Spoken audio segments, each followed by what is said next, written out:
We've made it to the mid-60s as 1965 contains not one, not two, but three of my favorite movies. Between The Great Race, That Darn Cat for a few dollars more, and you know the quality of the other movies is going to be spectacular when one of them is Monster A-Go-Go. Pay no attention to the light's reflection there. Trust me, that poster is there. And the news was pretty heavy in '65 as well. It was the year the first U.S. combat troops arrived in Vietnam. It was also the year of Bloody Sunday, which occurred during the march from Selma to Montgomery to march for black voter registration. The Watts riots broke out in August for 6 days in response to police brutality, not to mention the angry protests of Bob Dylan going electric. The space race was in full swing as the Soviets had the first spacewalk. Then 3 months later, Americans Edward White II and James McDivitt went up to space in the Gemini 4, where White did a 20-minute spacewalk, whereas here on Earth, cinema proved that the hills have eyes and can sing. It would be a year for epics, with Dr. Zhivago also becoming a worldwide hit, and even the comedies got epic with the releases of Those Magnificent Men and Their Flying Machines, and Blake Edwards' The Great Race, which at the time was the most expensive comedy ever made. We seem to have moved on from the religious epics, as the failure of The Greatest Story Ever Told meant that studios would probably start making more musical epics instead. Oh yeah, and Olga is back this year too, because why even have a year in film without Olga? This is 1965 in film.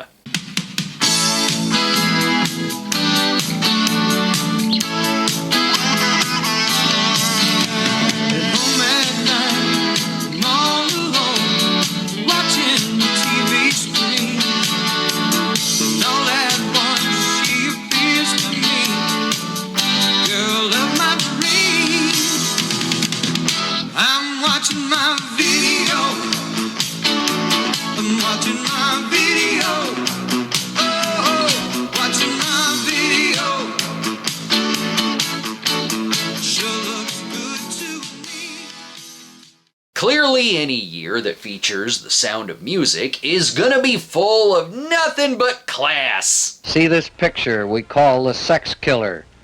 Something has to be done. Jesus, on second thought, I don't know about 1965. The first movie I'm talking about is called The Sex Killer. This is from director Barry Mahan. Yes, the Barry Mahan that brought us Santa's Christmas elf named Calvin. Here directing a movie that's like a nudie cutie crossed with Peeping Tom, where a worker at a mannequin factory stalks women all day and carries around his lover, who is a mannequin head. I've actually seen this before. It was on a DVD I had that was a triple feature of the Zodiac Killer and Zero In and Scream. I did Cinema Snob episodes on those two movies, but not this, which I guess tells you how terrible and boring this film is. Ugh, what's next? Dear God, what's next? Oh, thank Christ, a Roger Corman Poe adaptation, with cats too!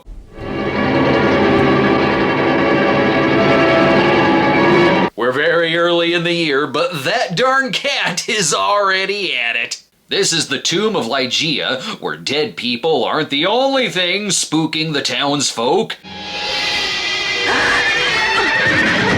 Vincent Price spooks horses easily. Here he's a newly married man who is haunted by the presence of his previous wife and...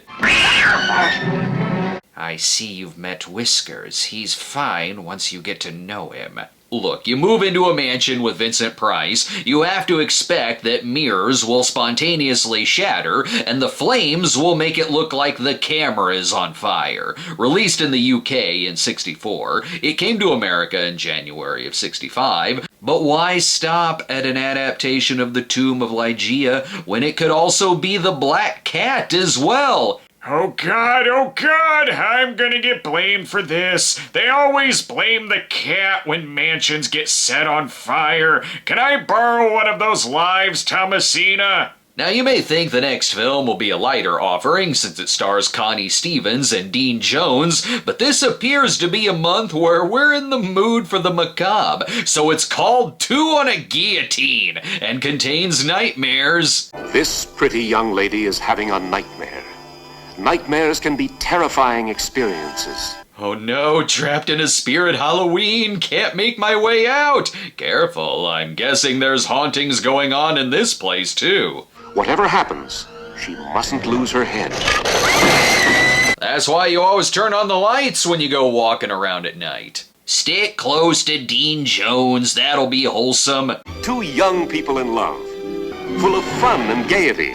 I love these gay bumper cars! This was Warner Brothers going the low-budget thriller route, in the vein of William Castle movies, though this was directed by actor William Conrad, where Connie wants to claim an inheritance, but of course that means she has to spend the week in a haunted house. Seems like it should be easy to survive. Look, you can see the strings. And they found the lighter side of the camera being on fire. It keeps their feet warm in the winter. The mystery will be very simple. It's gotta have something to do with Vincent Price. January of '65 has a lot in common with December of '64. That month had a horror film with nasty dreams like The Night Walker. This month has Two on a Guillotine. That one had letter-themed movies like Dear Heart. And this one has Dear Bridget, where, yep, looks like they're also protesting and calling for Bob Dylan's head. It guarantees to be the funniest picture of the year, because it's all about family. Yes, Jimmy Stewart and his family play together, and they love together. Why do they have to love together? Sounds awkward. Here, Jimmy Stewart wants to be a poet to the detriment of his family. You see, Jimmy is the original absent-minded professor who would rather write poetry than eat. Dad, we're clearly rich. We can eat and do poetry. Problems come in, though, when he finds that his son is a major disappointment. He's a colorblind artist. And horror of horrors, he's a mathematical genius. You're dead to me. With all the drama going on in '65, I don't know how relatable these problems are. How much is 1,726 times 8,726? 15,061,076. Crap, my son is gonna grow up to be the sex killer. Not really understanding what Jimmy's problem is. If people find out about this, do you know what they're going to say? They're going to say, there goes that Erasmus Leaf. He's a mathematician. And we don't want that, do we? Why? Oh yeah, and the title comes in when his son is infatuated with Bridget Bardot. But Jimmy would have a fit if he knew what Erasmus was really wide-eyed about. A 36, 24, 36 French movie queen sex kitten. Dear Bridget, I named my mannequin head after you. It stares at you through the window. This was the third of the comedies from director Henry Koster and star Jimmy Stewart after their successes with Mr. Hobbs Takes a Vacation and Take Her, She's Mine. However, this would be the one that underperformed. I guess we had other things to worry about in '65 than, oh no, my son is good at math and loves Bridget Bardot. Fetch me my damn gun. I'm gonna get a new family. Or make a clean start like in the next film. Sure, this is another comedy, but it's got murder on the mind. It's called How to Murder Your Wife. A PSA, obviously. This important announcement from Jack Lemmon could possibly affect the lives of every man and woman in this theater. 2 words, sex club. Jack is taking a stand against these broads who ruined his day. Too long has the American man allowed himself to be bullied and mothered and tyrannized and in general meant to feel like a feeble-minded idiot by the female of the species. Well, sounds like someone got into podcasting. The screwball 60s have moved on from cheating on their wives to now just wanting them dead. Here Jack is a swinging bachelor who has everything. It's the story of a man who had it made. He was a bachelor, of course, with a townhouse and a manservant. Room in here for one more, Jeevesy old boy. His life is so good that something is bound to go wrong. Phew, okay. I'm just gonna fall for the stripper at the bachelor party. Could be way worse. My embarrassment of a son could be good at math. Jack makes the mistake we all do. Oh no, I got drunk and put a ring on it. This ruins his life. His servant leaves, feeling betrayed, and he can't go out drinking anymore. Plus, the kitchen is a wreck. He forgets how to walk, and The higher my blood pressure went, the more upset I got. The more upset I got, the more impossible she got. ugh, I gotta have sex with a hot blonde and just kill me now. Is this a theme of January? Comedies about problems that aren't real problems? Look at this, he's put on like 5 pounds or so. There's only one way out of this. She's in love, so she's never going to agree to a divorce. So we'll live with only one choice. Murder. It's okay, it'll be hilarious, like Crimes and Misdemeanors. I gotta respect how dark the subject is, while presenting itself like a wacky 60s romp that's horny as hell. Now tell me, do you think I could ever possibly murder beautiful, desirable, gorgeous Fiona Lisi? Oh, of course not. I don't see you walking around with a mannequin head, and props to this trailer pitch. Women, warning, see this picture before he does. The wife you save may be you. That's right, ladies. Go see How to Murder Your Wife, because your husband may kill you. Relax, I'm sure he'll get out of jail, just like in the next movie. I am not rich or famous. Steve McQueen in The Not So Great Escape. This is Baby the Rain Must Fall with a singing McQueen. Baby, the wind must blow.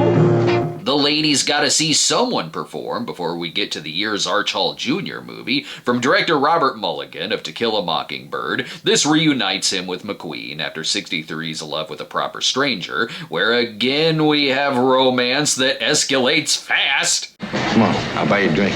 Hey, partner, just a minute. Well, what did you think was gonna happen when Steve wants your girl? He truly is the man of my dreams. I love a guy with a temper, switchblades, and mommy issues. He was trouble for Miss Kate, the lady who raised him from a front porch foundling. I'm not gonna quit my music.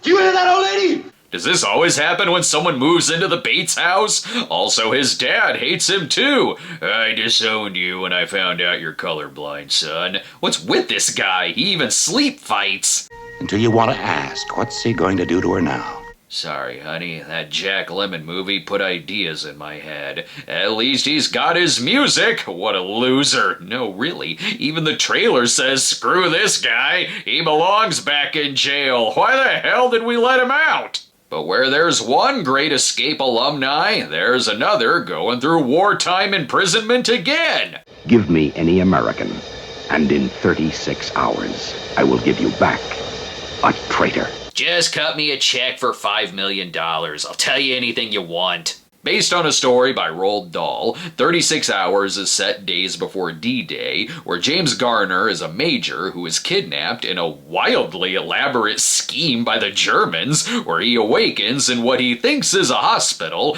and they also age him 6 years and pretend to be allies, where they convince him that the war is over so they can get privileged information out of him. Gold was assigned to the British 30th Corps with the British 50th making the landing. Well, that took less than 36 hours. I kinda like seeing Garner go all dark. You scream once, you find out how easy your neck will break.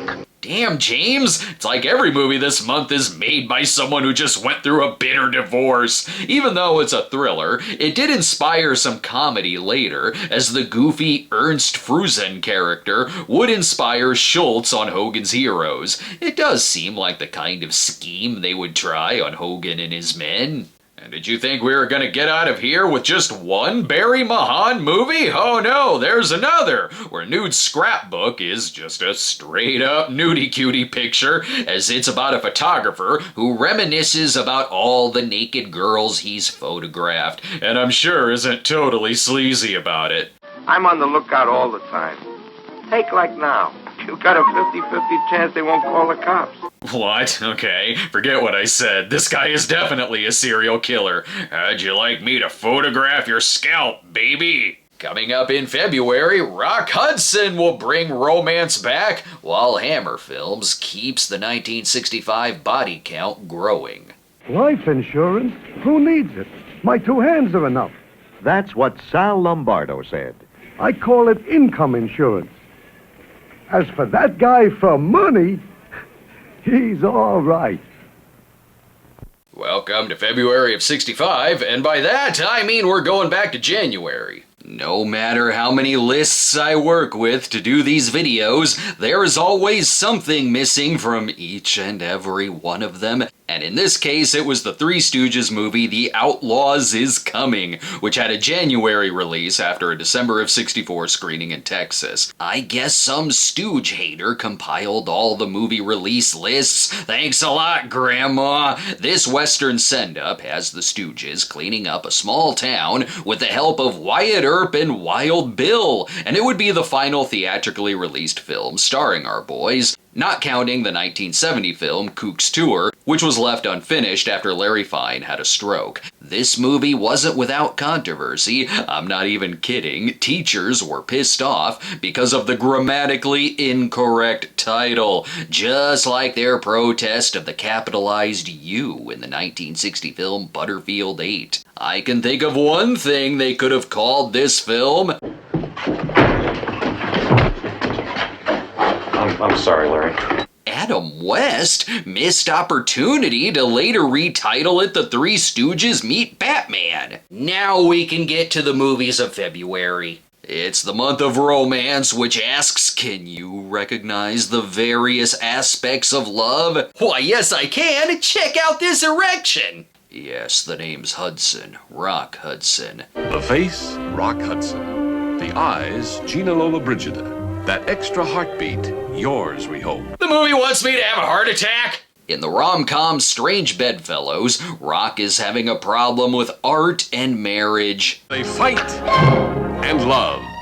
Fight and love. Fight and love. The subject of every true crime documentary. Here, Rock and Gina Lolo Brigida impulsively marry. I love a girl who smears me with hot tar. But the romance fades, then rekindles once they reconnect years later. Guess that's easier than plotting her murder. There's a theme going on in early 65, that theme being marital mistrust, such as the next film Sylvia starring Carol Baker, where she becomes engaged to a millionaire, but he feels something is up, so he hires a private investigator named Macklin. Money well spent. Macklin finds that, oh no, she may have been a prostitute, so of course the PI falls for her. She does things with black tar that my wife would never do. Guess we're getting some leftover hooker movies. Seemed like there were a lot of those back in 64.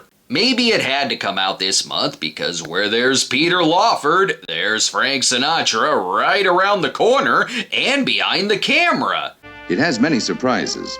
Perhaps one of the most interesting is that Frank Sinatra not only stars in the film, but also makes his debut as a director. Cut, why aren't you holding a cigarette and a martini? That means he gets to have his own director's trailer speech. Maybe you have to hate a little before you can pull the trigger when you see a human target in your sights. Mr. Director, can you give us some guidance? What do we do with these trees back here? This is the World War II film None But the Brave, notable for also being the first American-Japanese co-production that was filmed in the US, where it's about Marines who crash on an island occupied by the Japanese, and it's noteworthy in that it was the only credit for Frank as director. There'll still be some dancing. Here, Lieutenant Kuroki of the Imperial Japanese Army and his small platoon were stranded and forgotten.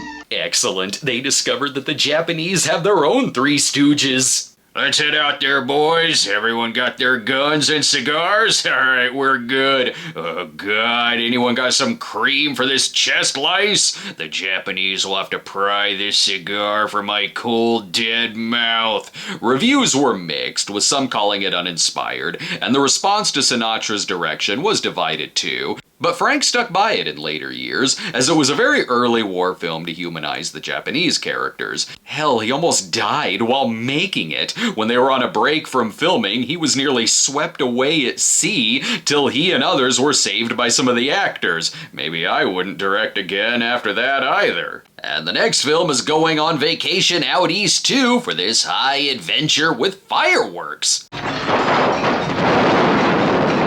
My God, the parade floats have been shot! This seems to be promising a lot. From the greatest storyteller of modern times, his greatest adventure story.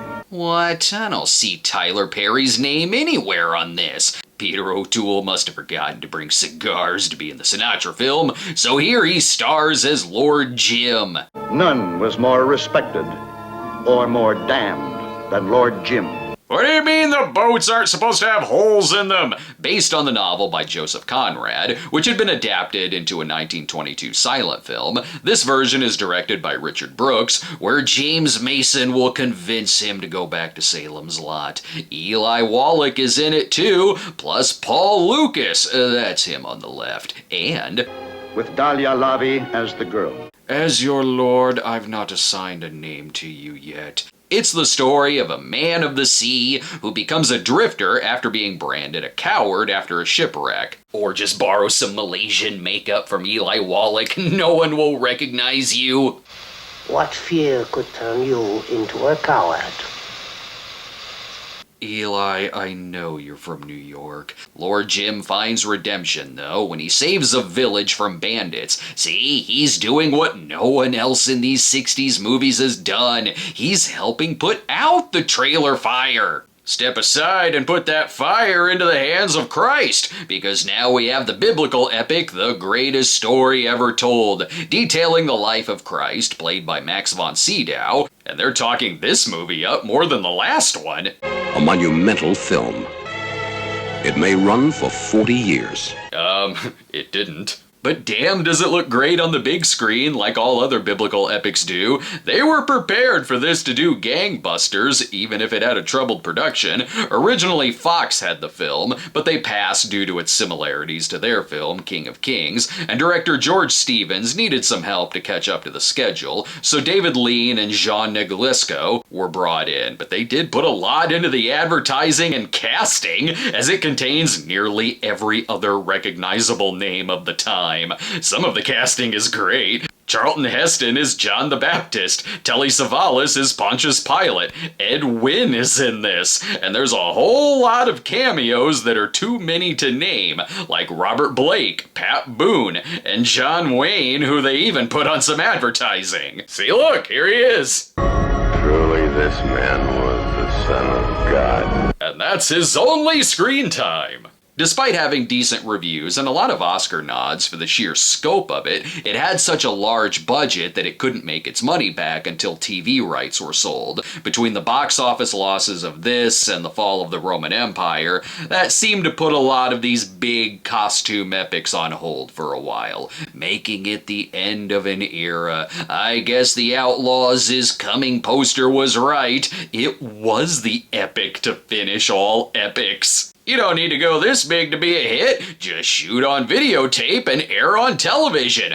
That's what Cinderella did, as this was a TV presentation of the Rodgers and Hammerstein musical, which starred an 18-year-old Leslie Ann Warren in her first starring role. I know where this is going. I just did an episode on A Night in Heaven. She'll go to the ball and fall for the dashing prince / male stripper, with music from Rodgers, Hammerstein, and Bryan Adams. There's a little something for the horror crowd, too. The dark origin story of Thing from the Addams Family. It takes a lot to creep Christopher Lee out. Do we have any hand traps anywhere? This is Dr. Terror's House of Horrors. If it's owned by Peter Cushing's Dr. Terror, I'd assume it's a House of Horrors. It's an anthology film showing the terror of leaving windows open at a party, when vines stop you from making inferior wine, and being stuck on a train ride with someone who won't stop showing you their tricks. It was the first of 7 anthology films from Amicus Productions, one of which was 1972's Tales from the Crypt. Wake me when we get Dennis Miller and a super soaker of holy water. One thing you have to get ready for in 1965, though, is beach movies. And the first one we have is Love Has Many Faces. But this year, you don't have to be a beach party movie to revolve around beaches, as this isn't one of the beach party films, nor is it even a comedy. It's a murder mystery starring Lana Turner and Cliff Robertson, who's a former beach dude, and the two are caught up in a mystery when a dead beach boy washes up to shore, which puts the community in hot water when many turn out to be gigolos. That's one way to stop millionaire Keenan Wynn from turning it into a home for his chimps. But some epics are here to stay, such as disaster epics, where scientists are on hand to battle cosmic forces under the surface. 3 miles below the surface, as world-famous scientists, leaders of state, prepare to challenge the infinite. We've decided to just let AI handle everything. Their plan is to save the world by tapping into the energy of the Earth's core, the only way they know how. They knew that only a missile with an atomic warhead could crack the Earth's impenetrable inner core. That's one way to piss off the mole men. Sadly, their plan goes awry. No shit. That's what happens when you have an explosion budget. They didn't think this through. Hence the movie being called Crackin' the World. Blowing up the atomic bomb has made the world split in two. That's a pretty big oops. Maybe this wouldn't have happened if you weren't caught up in a love triangle. I trust them to fix this. What if the crack keeps going? Right around the world. What happens then? It's simple. We build the world's largest roll of duct tape. Any other ideas? Is there anything that we can do? Pray. Sorry, Jesus isn't returning our calls after audiences didn't show up for Greatest Story Ever Told. Steady. Easy does it. We can kick that core's ass.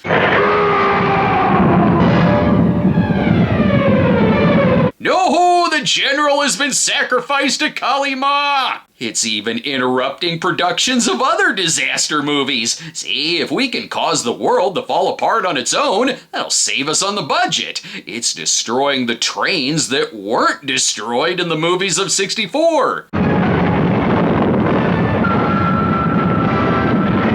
Seatbelts, seatbelts. If you think this is all real, don't worry. The poster and trailer calms audiences down by saying, "Thank God it's only a motion picture." Exactly. If it were real, the world would have a delicious nougaty center. Also not a documentary is the month's nudie picture, The Peak Snatchers. This may not be an Olga movie, but it's from Olga director Joseph Marwa, where the plot goes back to the style of nudie cuties from the early 60s, you know, where something happens causing someone to see girls naked. In this case, two idiots find a machine that can view anyone in the world, so of course they use it to spy on ladies who are undressing. You know what, I'm fine with this now, because at least their use of highly sophisticated machinery isn't gonna cause the world to split in half. Coming up in March, 1965 isn't kidding around, because we're already getting The Sound of Music.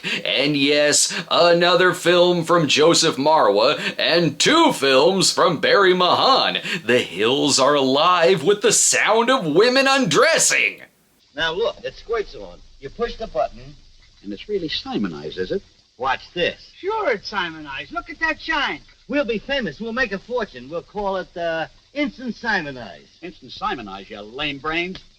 Try Instant Simonize, another easy new way to brighten your day. Welcome to March. When are we gonna get to the classics? Oh, The Sound of Music! I think I've heard of this one. It's the movie that soars to new heights with the happiest sound in all the world. Finally, a movie about a fart machine!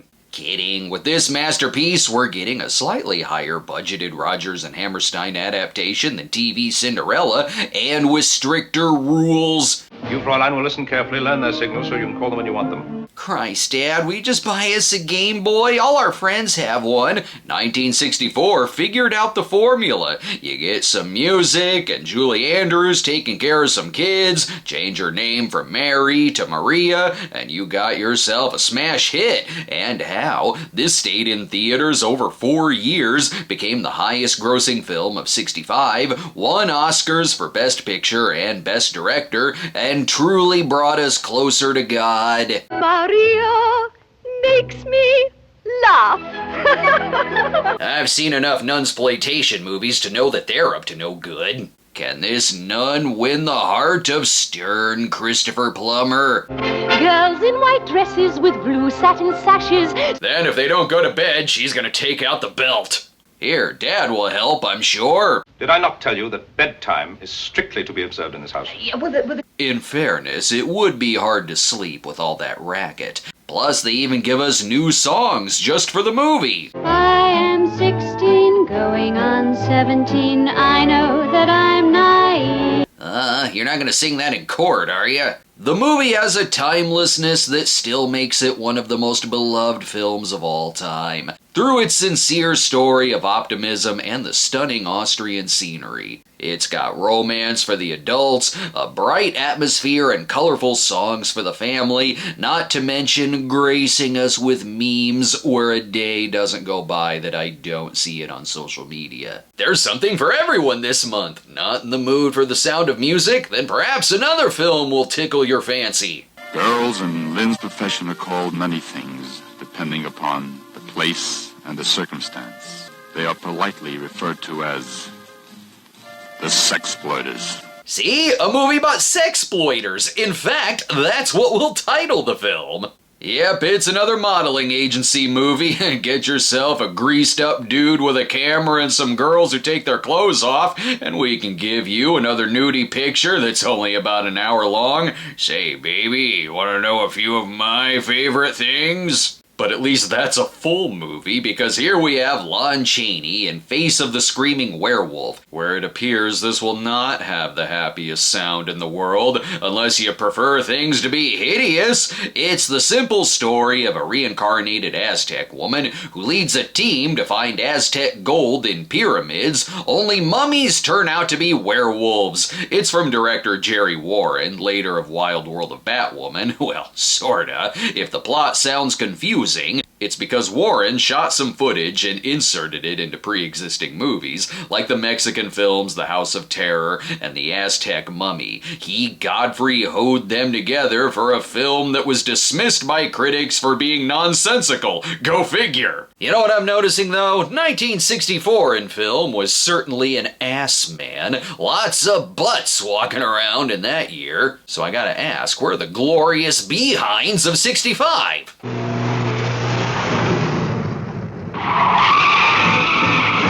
The rear bumper just came loose is all. They're here now and are causing accidents. See, the butts knocked Glenn Ford and Henry Fonda off their horse. This hootenanny is going off the rails. Today in the New West, you do the twist, dance the Watusi, and ride the range in a pickup truck. Oh yeah, looks as fun as emceeing a bingo night. Here, Ford and Fonda are out betting on rodeos and getting so laid. Look, it's the horniest poster of their careers. They just start going at each other. Don't make me hog-tie you, boy. I think a bottle of Kentucky bourbon wrote this script. And an old cowpoke like Chill Wills gets himself up like a dude. What do you say, get your trading pants on? When are Burt Reynolds and Jerry Reed gonna show up? And we may be getting a little carried away with the butts. But with a pretty filly, he can be a regular Don Juan. Okay, so now the movie's drunk enough that it wants to bang a horse? This is called The Rounders, which sounds like what my grandpa asked when I went to go see the Matt Damon movie. You kids going to see The Rounders? This was actually a decent hit. Sometimes it looks like I'm watching hidden footage of the cast getting in drunken fights. It was enough of a hit that it inspired a TV series with Ron Hayes and Patrick Wayne.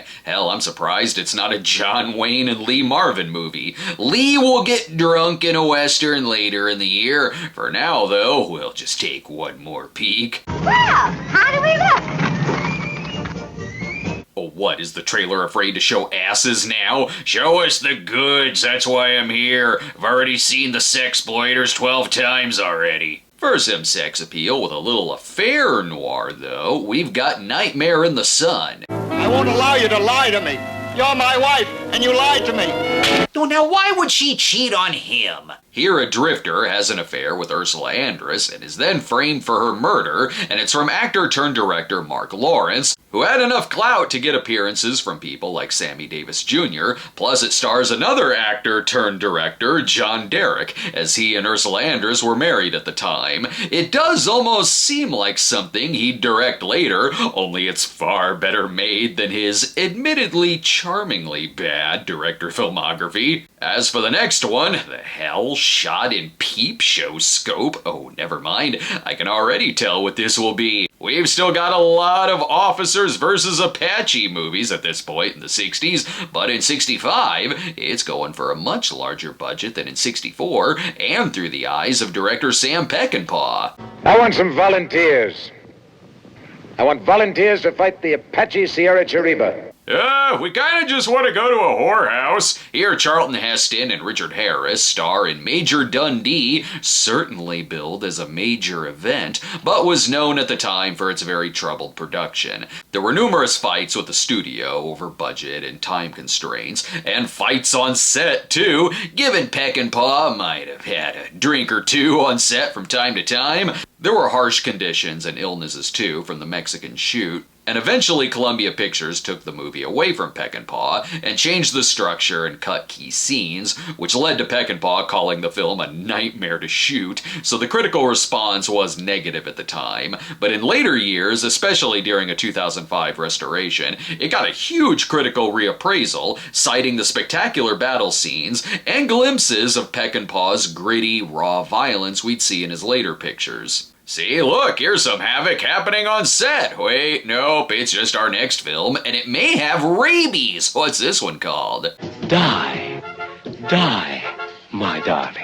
Is it called Die, Die, My Darling, or is it this director just trapping some people in a cottage? Yes, Die, Die, My Darling, which was the US title, as the original UK title was Fanatic, is a Hammer film. Oh, thank goodness. Earlier I accidentally said Dr. Terror's House of Horrors was Hammer, which it had a Hammer cast. This one stars Tallulah Bankhead, who will give Stephanie Powers a heart attack one way or another. Want to see Tallulah go full Bette Davis and Joan Crawford and go completely nuts? You got it here. Good Lord, find another bed and breakfast for the love of God.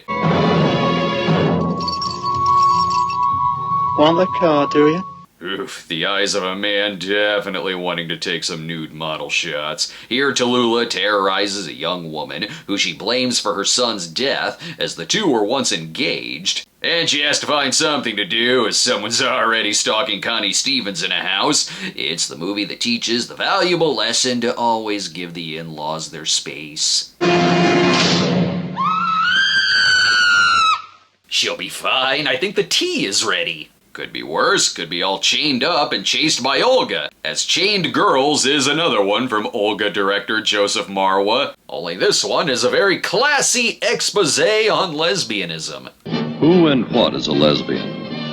Is lesbianism a disease or a natural occurrence? Is lesbianism reserved for only a few people, or is it a common happening? I've done hours of research on this topic. I watched everything from Reform School Girls to Coed Confidential and Vampiros Lesbos. And I paid a hooker so I could watch my wife have sex with her. And I can assure you, lesbianism is as real as my erection, which I prayed for when I went to church the next Sunday. This movie's not fooling anyone. Sure, it wants to be a lesbian scare film, but like a lot of faux educational films of the time, known as white coders, it's doing that just so they can show girl-on-girl action in theaters. This shows everything from assault-heavy lesbian initiations to experimenting in school. Many lesbians, as a rule, are heavy drinkers. Some are alcoholics. For instance, you give me a few drinks and I'll also get frisky with my pool boy, Reginald. Only it's not gay when I do it. Drunk sex doesn't count with me. I have a wife who I'm very attracted to. Damn, it's amazing going all the way back to 65 to see the first Daily Wire film. We're going to get very serious with the next film, as it's from Guns of Navarone director J. Lee Thompson, and based on the book by Exorcist author William Peter Blatty. This is going to be intense. Well, I'll bet the parachute doesn't open. Wait, never mind, it's hilarious, like Exorcist II, The Heretic. Yes, this is the wacky Cold War comedy John Goldfarb, Please Come Home, featuring Richard Crenna and Shirley MacLaine and a bubble bath.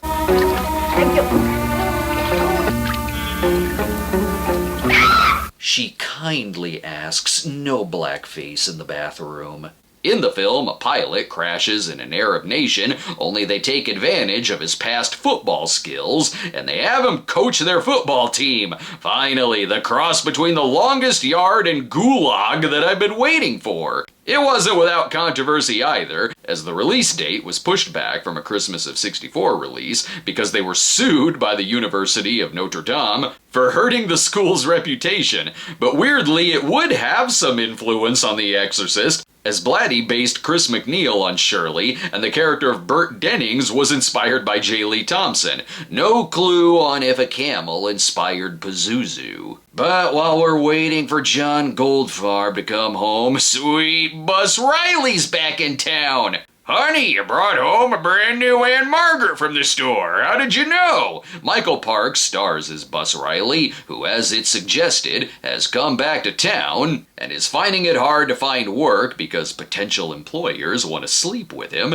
and also his girlfriend has left him for an older man while he was gone. This also had drama behind the scenes, as there was a lot of fighting going on about the size of Aunt Margaret's role and how antagonistic her character would be, so changes were made to the script, which caused the screenwriter, William Inge, to remove his name from the credits, but it's got Larry Storch in it, so between him and this, and Keenan Wynn in Nightmare in the Sun, it's continuing the year's tradition of having great race alumni in a film every month. Oh, and with the Dean Jones movie earlier, and Ed Wynn in Greatest Story Ever Told, and now Haley Mills in The Truth About Spring, we're also getting That Darn Cat alumni every month. I love this year. Maybe it'll be another educational film, like Chained Girls. The human race is divided into men and women, boys and... the two sexes, boys and slapstick. It's the story of young love. Get back here, he'll run out of trees eventually. When a child becomes a young woman. I just completed my lesbian initiation, you bastard. Will her dad, John Mills, play Cupid to this teenage romance? Hasn't anybody ever kissed you? You did? And I'm still throwing up in my mouth. Directed by Richard Thorpe, it's not a Disney film, but it's kind of modeled after a Disney-style adventure, as it has them searching for treasure and battling pirates. Thorpe was no stranger to a story like this, as he'd previously done The Golden Head, that also had kids battling thieves over some items. But unlike that film, this one actually got a proper release, despite the cast not having great things to say about it. For instance, what does any of this have to do with spring? At least this title makes sense. Hot Skin, Cold Cash. Directed by Barry Mahan, it's the story about a hooker. That's, well, that's all you really need to know, I guess. Hey, good looking. Thanks for the light. Can I help you? I'm doing research on lesbianism. Want to go to a college party and have drinks and smoke cigarettes? She's getting all kinds of clients. Hey, you know, my prom is coming up. I'd be real popular in school if you were my date. Next up in April, Elvis is back. We'll get the first of many beach party films of the year. And yes, more Barry Mahan. Stronger than dirt. Ajax laundry detergent is stronger than dirt. It's April of '65, and we've got our first animated movie of the year. Must mean it'll be a big Disney classic. Oh, not quite. Here, United Screen Arts tries out their hand at an animated picture with the western The Man from Button Willow, where TV western star Dale Robertson plays the first U.S. government agent, Justin Eagle, the one man who can help the settlers against land grabbers. Oh, just let Dale tell you himself in the intro. I'm Dale Robertson, that some of you may remember from the Tales of Wells Fargo. He got all the parts that Troy McClure wanted, plus provides a history lesson. Shortly after the Civil War, one of the major projects in this country was to join the East to the West with a great railroad. There were many problems. A little something called dysentery. This would be the first film from United Screen Arts, which was a company formed by Robertson, and it was also the first movie for director David Teege, who I know best as the director of many Looney Tunes TV specials like Bugs Bunny's Thanksgiving Diet and the Halloween special. United Screen Arts was intended to provide wholesome movies for the family, but it didn't last very long, though at least one of their releases would still be known today thanks to MST3K's presentation of Secret Agent Super Dragon. Will this next one be a live-action Western? It's called Operation Crossbow. 10, 9, 8, 7. Nope, they'll be the first team to shoot crossbows on the moon. Wrong again. Here we get a big-budget World War II adventure. A small band of espionage experts comes face to face with a gigantic war machine. Where the hell is it? We can't see it. Or that means the camouflage is working. This details the true mission where undercover agents work to take down a German rocket site by shooting anything that moves, and with sex appeal. In an incredible drama of espionage and intrigue. Am I not intriguing enough for you? They tried pretty hard at making it as accurate as they could. Right down to the Germans actually speaking German in it, like in The Longest Day. Rest assured, these bastards will get the job done. To succeed, they must perform impossible acts of heroism.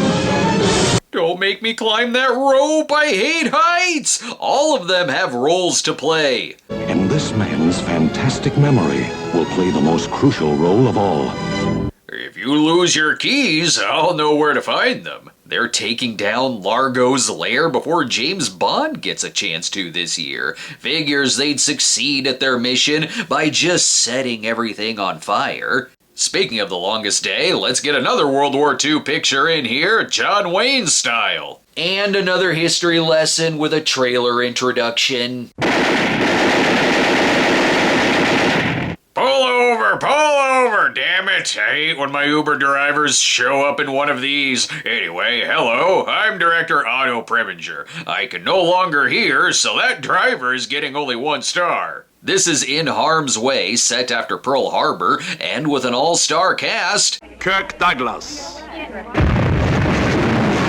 We'll piece Kirk Douglas back together when we can. With Oscar-nominated cinematography by Loyal Griffiths, the film goes for a more personal story with the characters as it deals with their lives post-attack, like a romance between a captain played by Wayne and a nurse, and I think I know which actor is here for the trailer. Burgess Meredith. Francho Tone.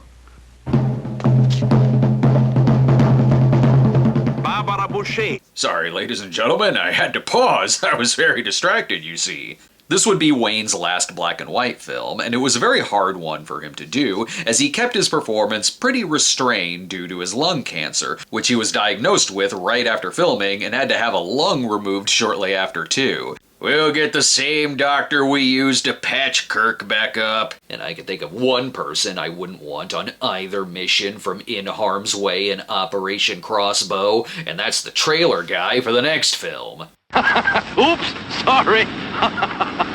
I was just carried away. Sorry, my mistake for sucking gas before recording. Trailer guy is having a stiff drink and watching classic Abbott and Costello in the world of Abbott and Costello. Here we'll find out if she's naked under that toga. This is a compilation film made up of 18 previous Abbott and Costello films, and you'd better include the one that has fire. For fans of these legends, it'd be a cool one to see to relive some of the best moments of their works in a handy compilation, like a movie version of going to see a Three Stooges marathon at midnight. Whether they're caught up in another saloon brawl, or who is driving? Oh my god, Bear's driving! How can that be? You'll get the shenanigans you want in the world of Abbott and Costello. It's a month for classic comedy icons. Just go to the next theater over and you can see Buster Keaton in Beach Blanket Bingo. Yes, I'll go see a movie and win $500 with Grandma.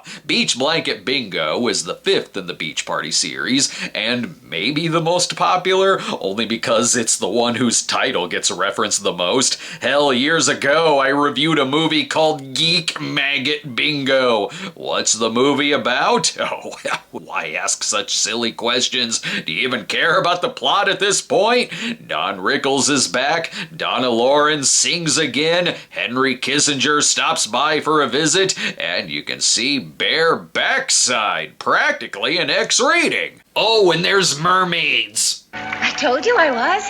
I've never known a girl with a tent. Yeah, we're done here. I'm gonna try my luck with a lobster. The main plot has to do with a singer, played by Linda Evans, who was part of a skydiving stunt from her agents, and the role was originally going to be Nancy Sinatra, but given the film has the character being kidnapped, she dropped out since it hit a little too close to home considering Frank Jr. had just been kidnapped. This one's got all the girls and boys getting as close as they can get without displeasing the Lord and going to hell. I love that at this point, critics were reacting to these like they were to slashers in the 80s by saying, what teenagers are actually going to see these? Apparently a lot, because we'll have more later in the year. As for now, though, more spy films. Aw, crap, saving the world will have to wait. Locked myself in the vault again. Don't worry, I know where the keys are. This is the Satan bug, or just let him tell you.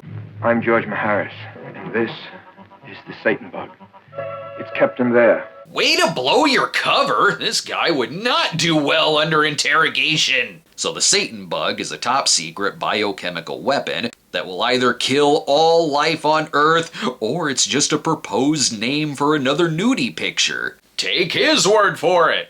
It's no secret, however, that I think the Satan bug is one of the most suspenseful and exciting pictures I've ever seen.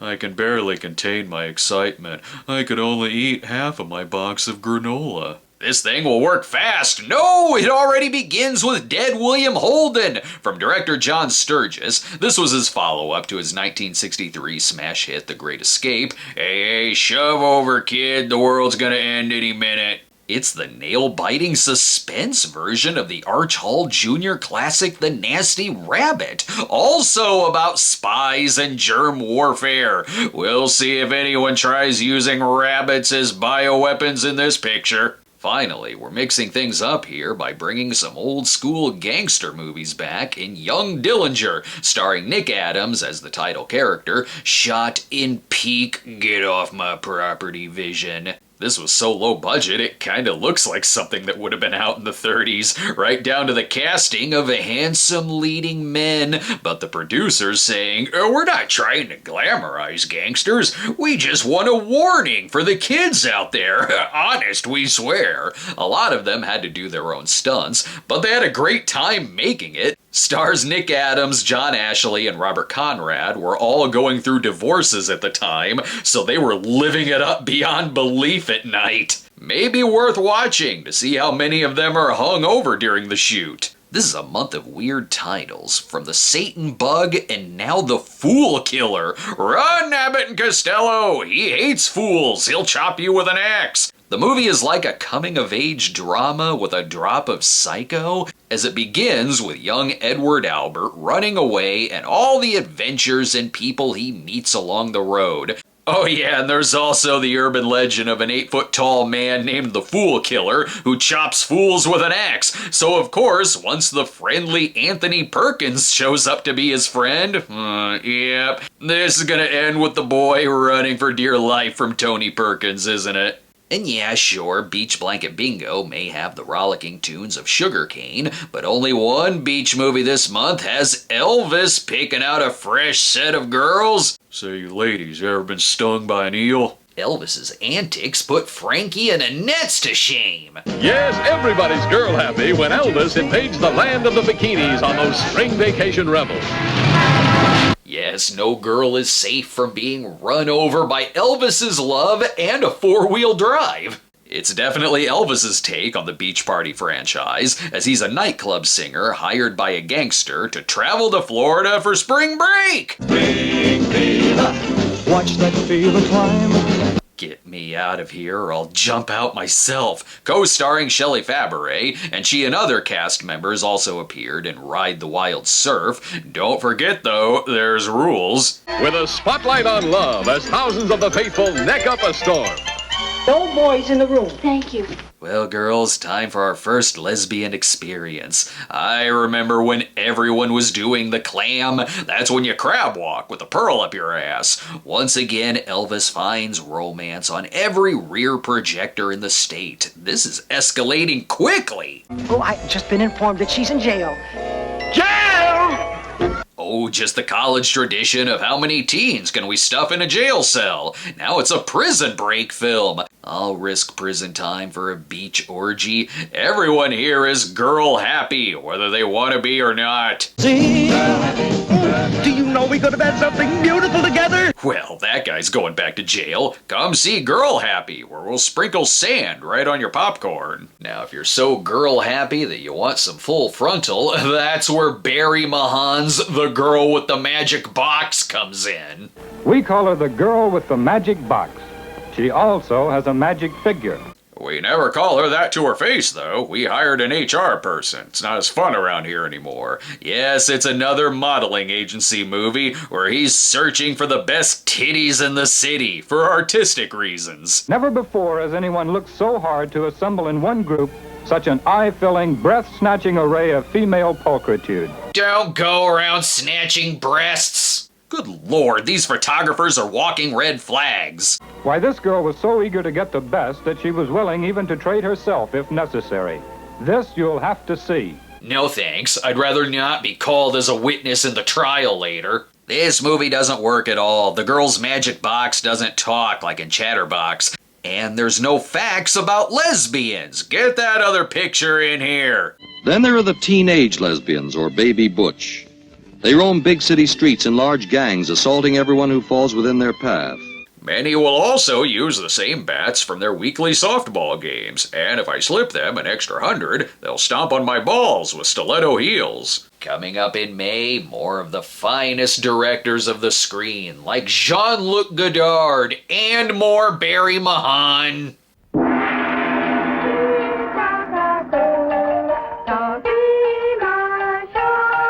Fly northwest, shortest, fastest route to the Orient. May of '65 starts out very personal for me, meaning movies that I discovered in film class. And that would be Jean-Luc Godard's influential masterpiece Alphaville, which had its French release in May. The film stars Eddie Constantine as Agent Lemmy Caution, a PI character created by Peter Chaney, only here the character is placed in a world that's a combination of film noir and a dystopian future where they fight to destroy a supercomputer that has outlawed people's emotions and turned logic into coldness. What Alphaville does that's so unique is to have this futuristic setting, but still grounded in 1960s style Paris without a lot of sci-fi spectacle, and lets the mood speak for itself, where it has this bleak look and a tyrannical world, but in a setting that's recognizable. This French New Wave film was a huge influence on a lot of retro future and neo-noir works to come after, but most importantly, inspiring the name of the band Alphaville, responsible for the Pierre Kirby theme. Moving on to a period piece with a lot of spectacle. Oh, what's that old Lord Jim up to now? 14 million readers in 15 languages have been fascinated by this famed classic of strange romance and high adventure. You didn't take a shit in there, did you? Here we have a high wind in Jamaica. That wind is making Anthony Quinn so freaking high. Careful with that gun. So, we should hide under the bed, right? He's just like Maria in The Sound of Music! But Chavez never faced a more disastrous foe than these abducted schoolchildren, who made a shambles of his pirate ship. Yes, drinking barrels of rum at dawn, pillaging villages, making men walk the plank. These are a few of my favorite things. And Goldfinger's in it too, who, well, I guess those bullets hit something earlier. This also reunites Quinn with his Zorba the Greek co-star Lila Kendrova, as it's about a ship full of kids that's taken over by pirates, but think less a devil ship pirates type situation, and more the kids win over these pirates' hearts, one slapsticky fall at a time. It wasn't quite as successful as Zorba the Greek, but feels more sinister. Emily, just growing up. The Fernandez girl, old enough already. Do not sing 16 going on 17. Don't worry, a hurricane will blow those creeps out of your room. See, all's well. We're gonna open up our own orphanage now. But if it's yet another cavalry movie you want, but back to the usual lower budget end, as opposed to the Peckinpah movie, there's Fort Courageous. Best try your luck at that fort, as opposed to Fort Chicken Shit. What more do you need to know? An ex-cavalry man, who is now a prisoner, becomes the hero when a fort is under attack from the Indians. It's more Assault on Precinct 13 than Rio Bravo. The poster tells you everything. They're trapped in a pocket of hell with a scalping party on every side. Maybe that just means he's a World Series ticket scalper? I'll get a better deal elsewhere. For instance, here we're getting 2 movies for the price of 1. Here are 2 of the best of this or any year combined on one suspense-packed program. Yeah, we tried booking The Brain That Wouldn't Die, but mash these 2 titles together and you get the same thing. First is Brainstorm, which was one of 3 Warner Brothers thrillers of '65 that were directed by William Conrad, as we previously talked about 2 on a Guillotine. This one, though, studies the mind of a crazy person. What goes on inside the head of a crazy man?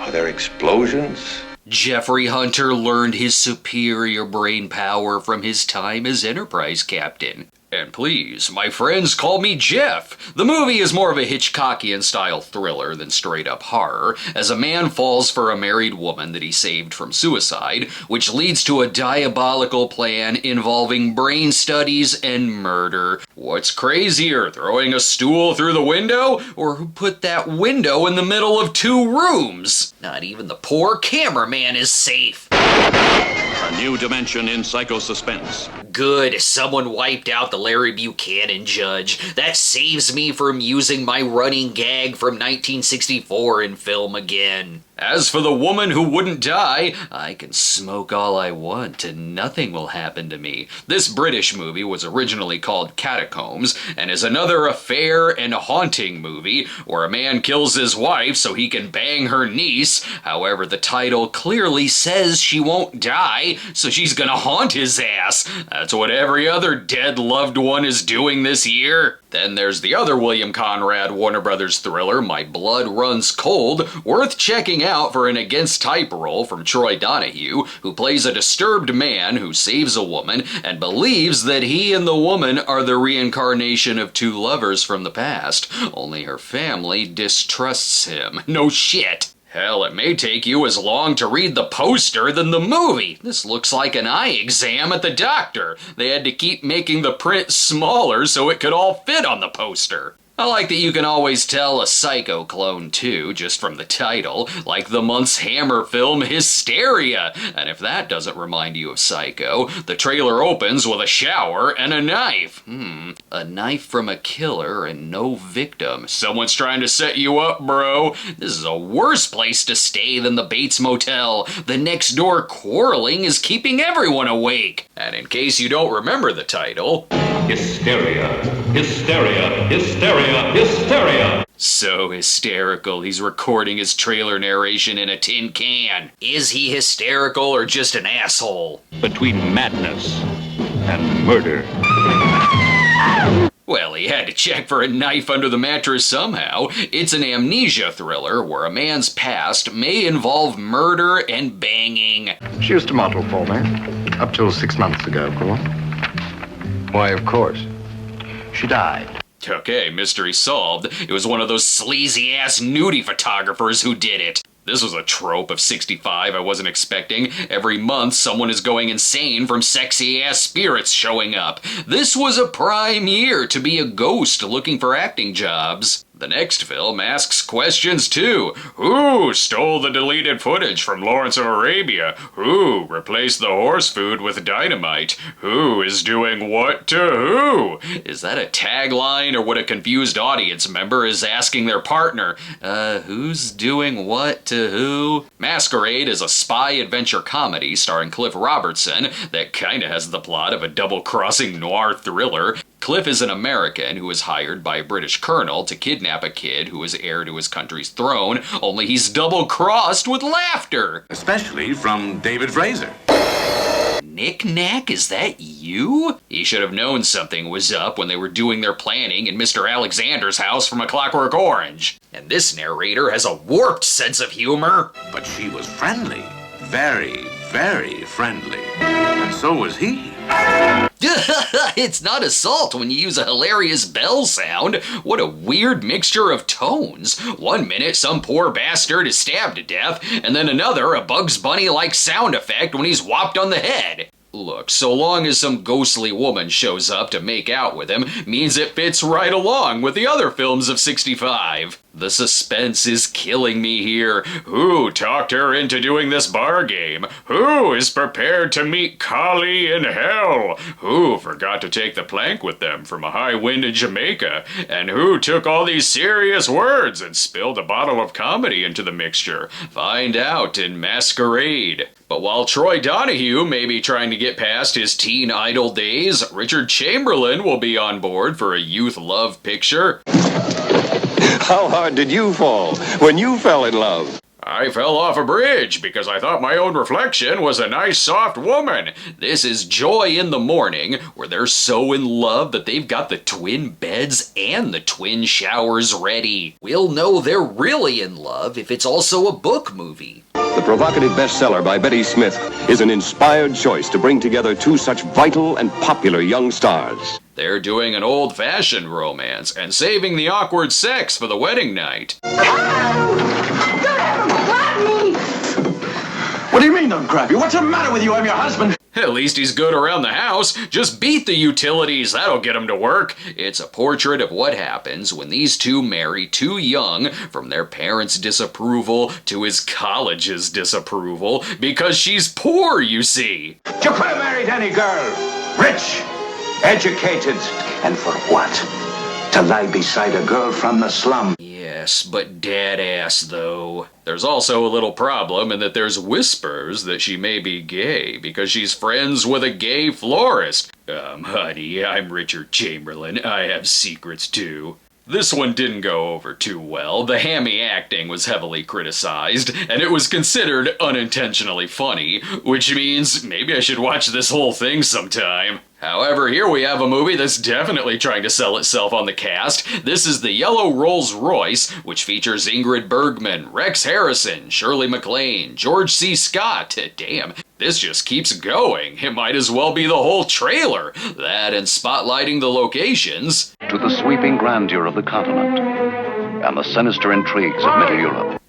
I don't like his mustache. Let's turn around. The Yellow Rolls Royce is an anthology film that features 3 stories of people who own the same car. Sweet. Whenever I see a Rolls Royce on the street, I always wonder what the previous owners were like. Such as Rex Harrison betting he can turn an old Saab into a luxury car of the year winner, or transporting these Godzilla statues. And how about George C. Scott? It won't only be my beloved fidanzato who'll be in trouble.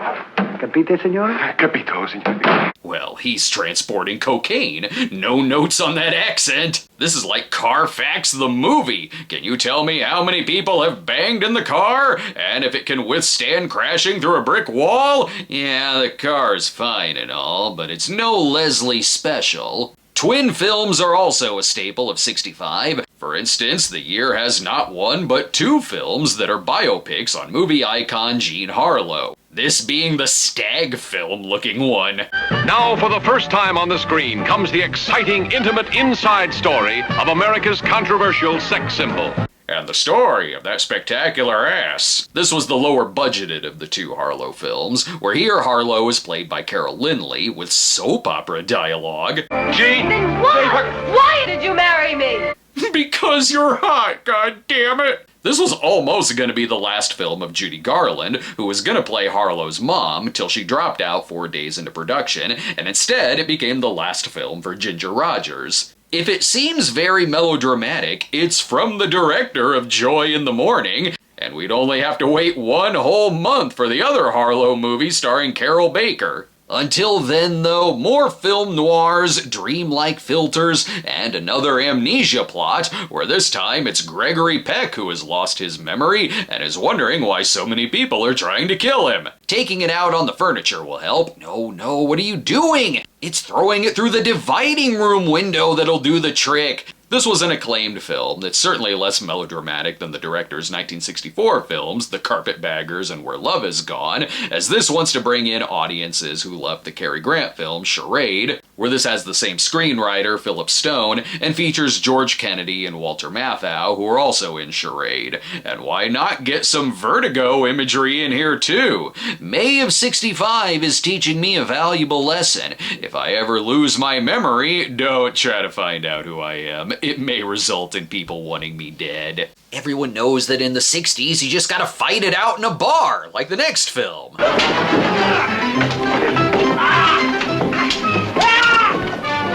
This movie better not be zany.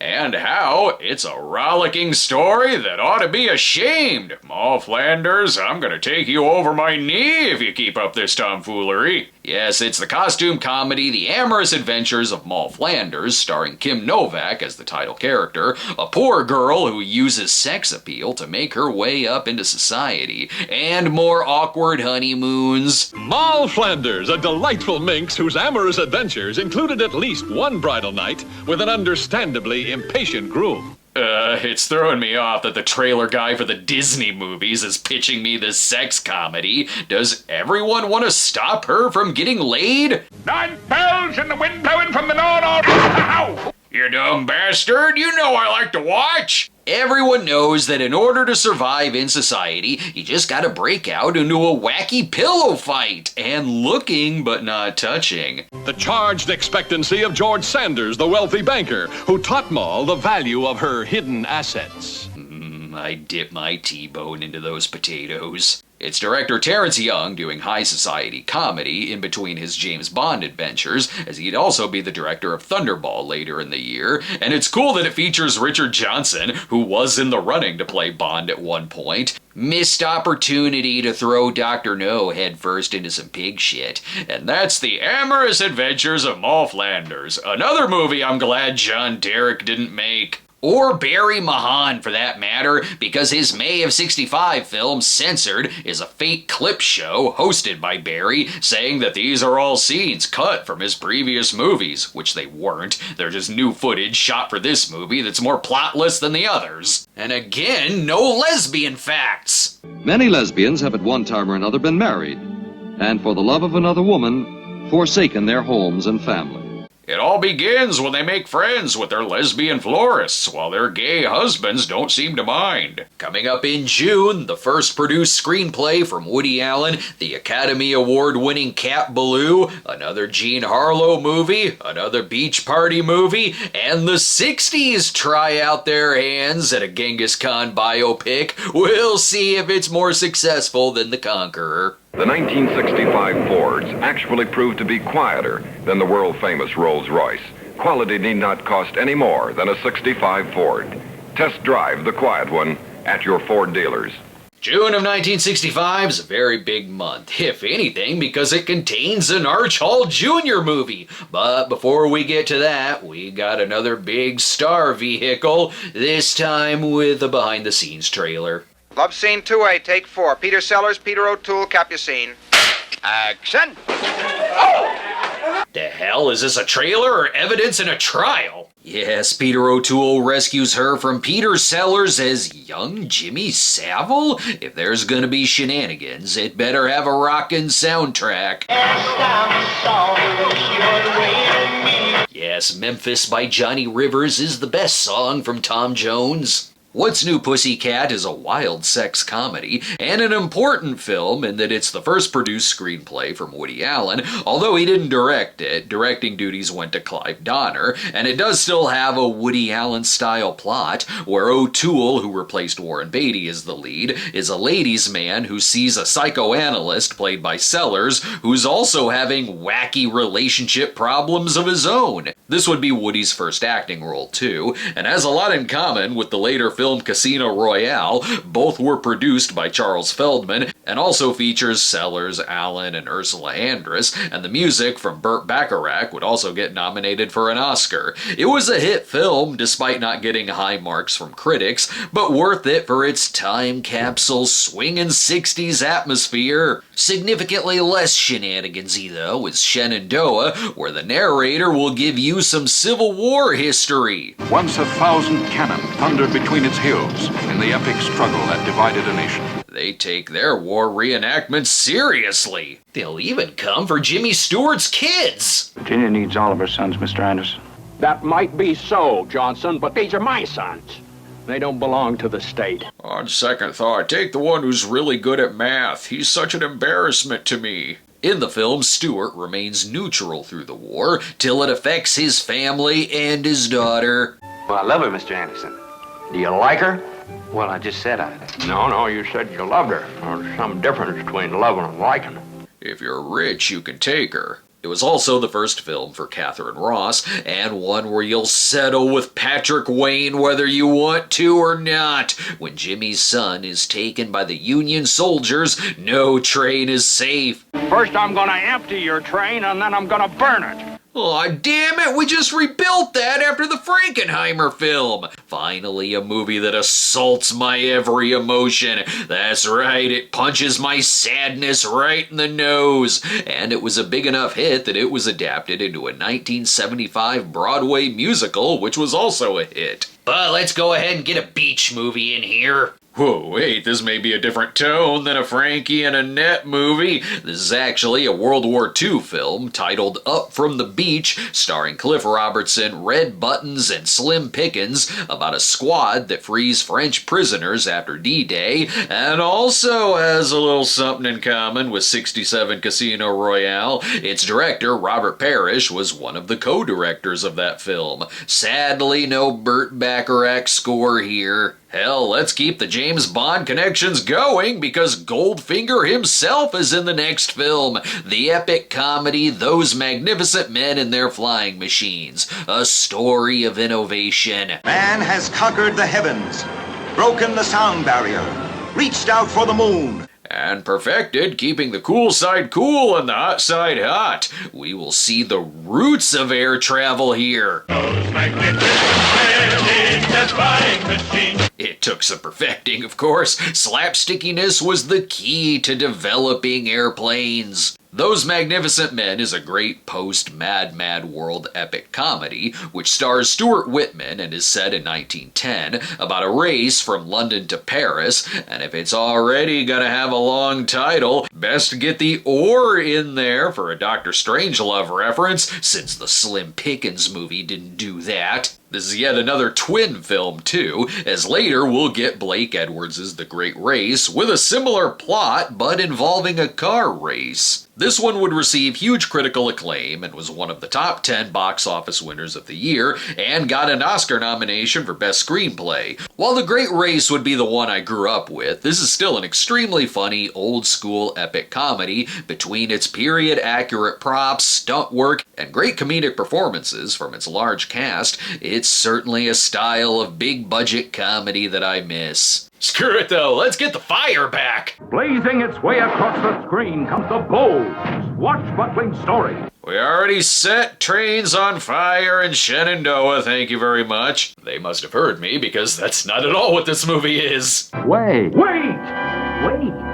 What do you mean, wait? That's not what this picture's about. It's about Kid Icarus, who's decided he wants to sell paintings. Instead, this is The Art of Love from director Norman Jewison and writer Carl Reiner, with another stellar cast. Hey, that's James Garner. Right. As the kind of a guy who'd do anything to a friend, even steal his girl. That's what Cash McCall would do. And Dick Van Dyke. And Dick Van Dyke.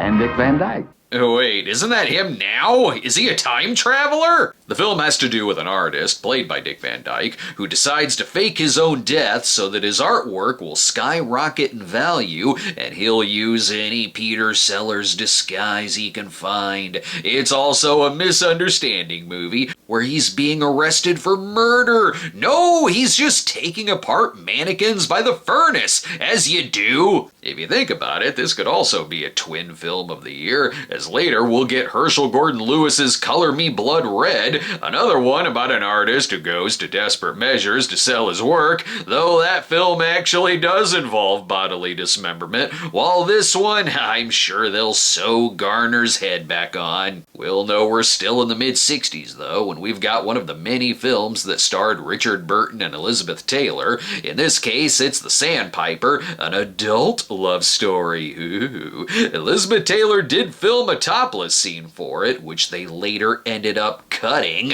Ooh, I'll go see the Barry Mahan movie instead. Oh, and it's also an affair movie, as Liz is a single mom who has sent her delinquent son to boarding school, where she catches the eye of Richard Burton, who is a zombie? What? Actually, he's the school headmaster and is married, of course, but opposites attract, as in he's stern about the rules while she's a free spirit, which is an early movie that gets into the beatnik culture, though not a highly acclaimed one. It is technically an Oscar winner. The song Shadow of Your Smile won for Best Original Song, though just saying, I think What's New Pussycat should have taken that. That one still gets airplay. This sure is a horny-ass month. The next movie isn't even modest about it. Hi, this is Bob. I've been involved with some of the most beautiful women in the world, Hope. I was with Dorothy Lamour on the road to everywhere.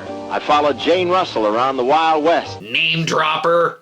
And now in my latest picture, I'll be getting a sweet piece of that Tuesday Weld ass. Bob, she's playing your daughter. Well, at least I'm getting a free trip out of it. And I'll take Sweden. Bob is very nervous about his daughter's love life. You damn kids leaving your bikes on my lawn? What the hell is going on in here? First name, Jojo, Mary, Peggy, Frankie Avalon, no, you're tracking beach sand in the house. He's not having any of this. Yeah, the kind of dream I have after I've eaten a chili burger with everything on it. Daddy. What? I just sharted in my pants is all. So to keep his daughter from becoming a beach bum, he packs up the rear projector and takes her to Sweden, where there's even more beach parties. The beach parties got bigger. The bikinis got smaller.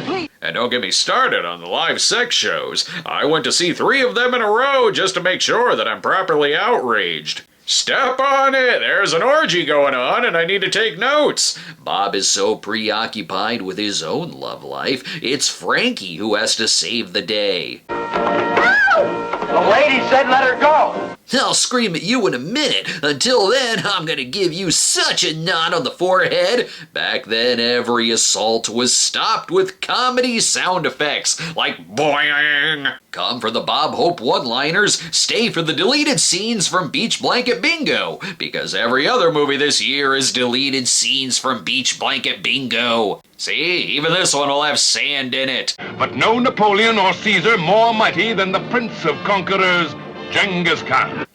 It's Bob Genghis Khan. After the 1956 disaster, The Conqueror, Hollywood tried again with another Genghis Khan biopic, where this one stars Omar Sharif in a bit better of a performance than John Wayne. Outcast. Slave. Born a slave I never was. Why do you look like I met you in 1965 Paris? There's no John Wayne Mongolian makeup here. No, this time the makeup will be worn by Stephen Boyd, totally convincing as Charles Bronson. And then there's James Mason as Peter Sellers again. Can't wait to hear him talk. Perhaps once in many centuries does the world produce a man with the power. That is amazing.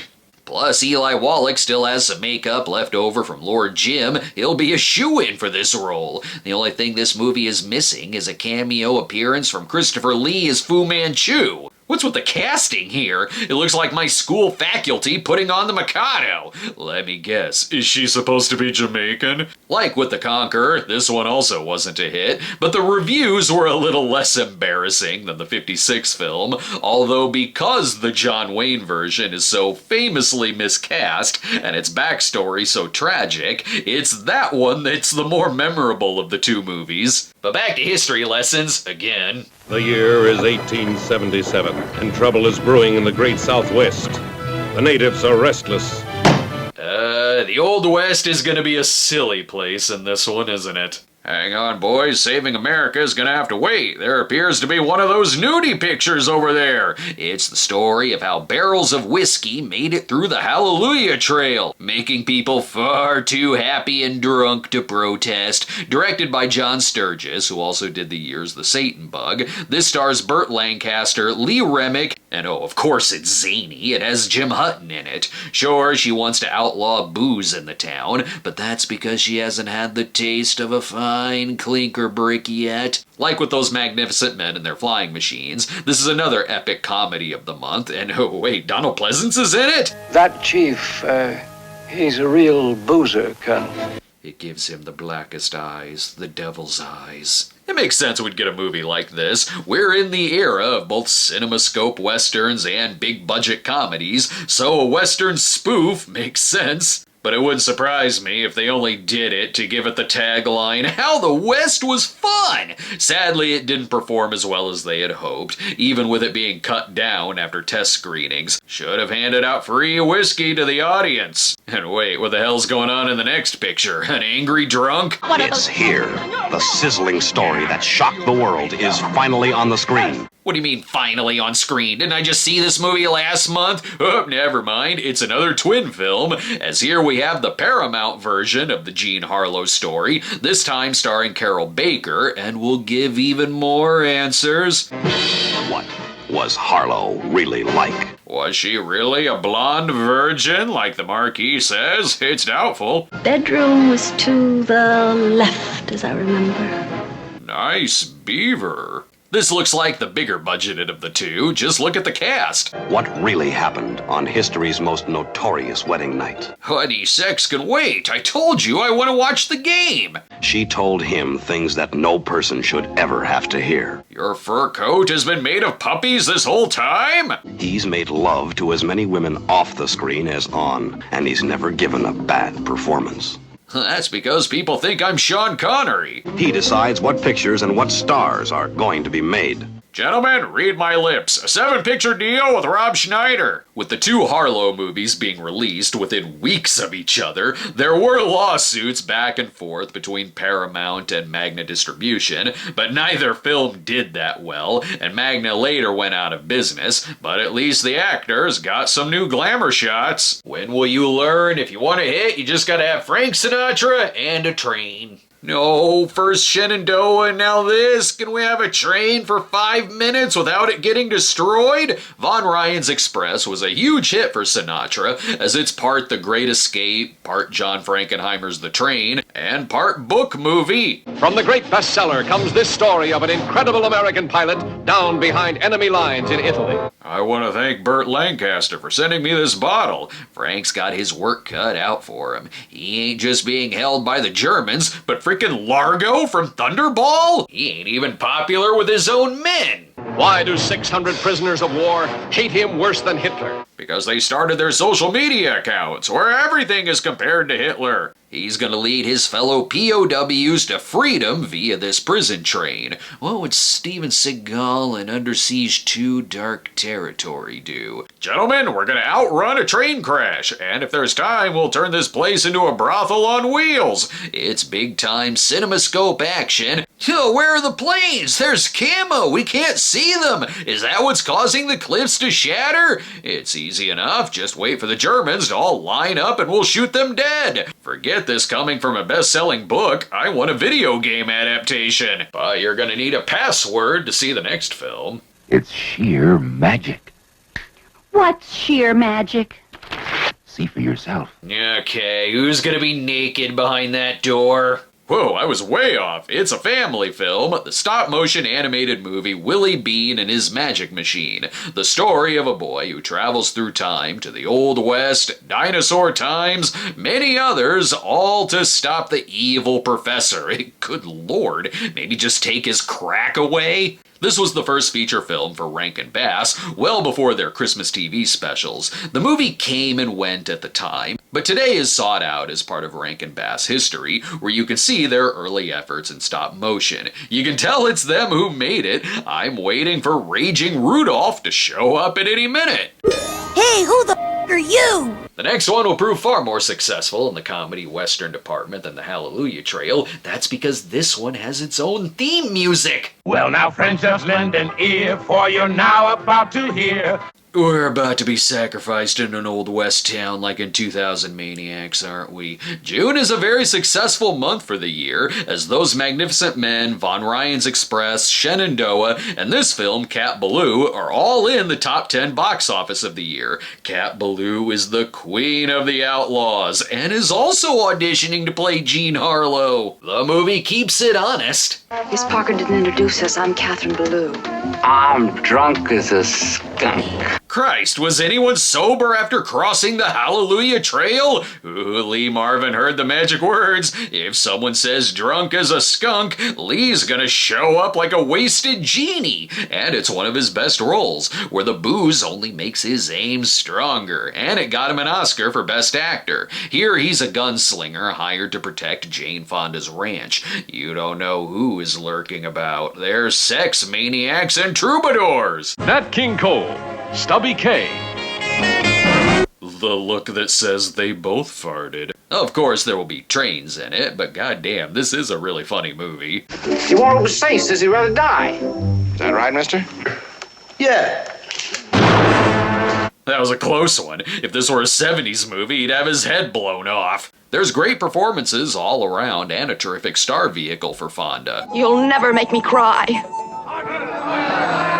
Okay, I'm starting to cry a little, but really, we're just here to laugh and drink. That's alright, I'll suck my booze right out of the dirt. Look at this, I think even the horse is drunk. Just let me know if there's ass in it. Is this the way to make a funny movie?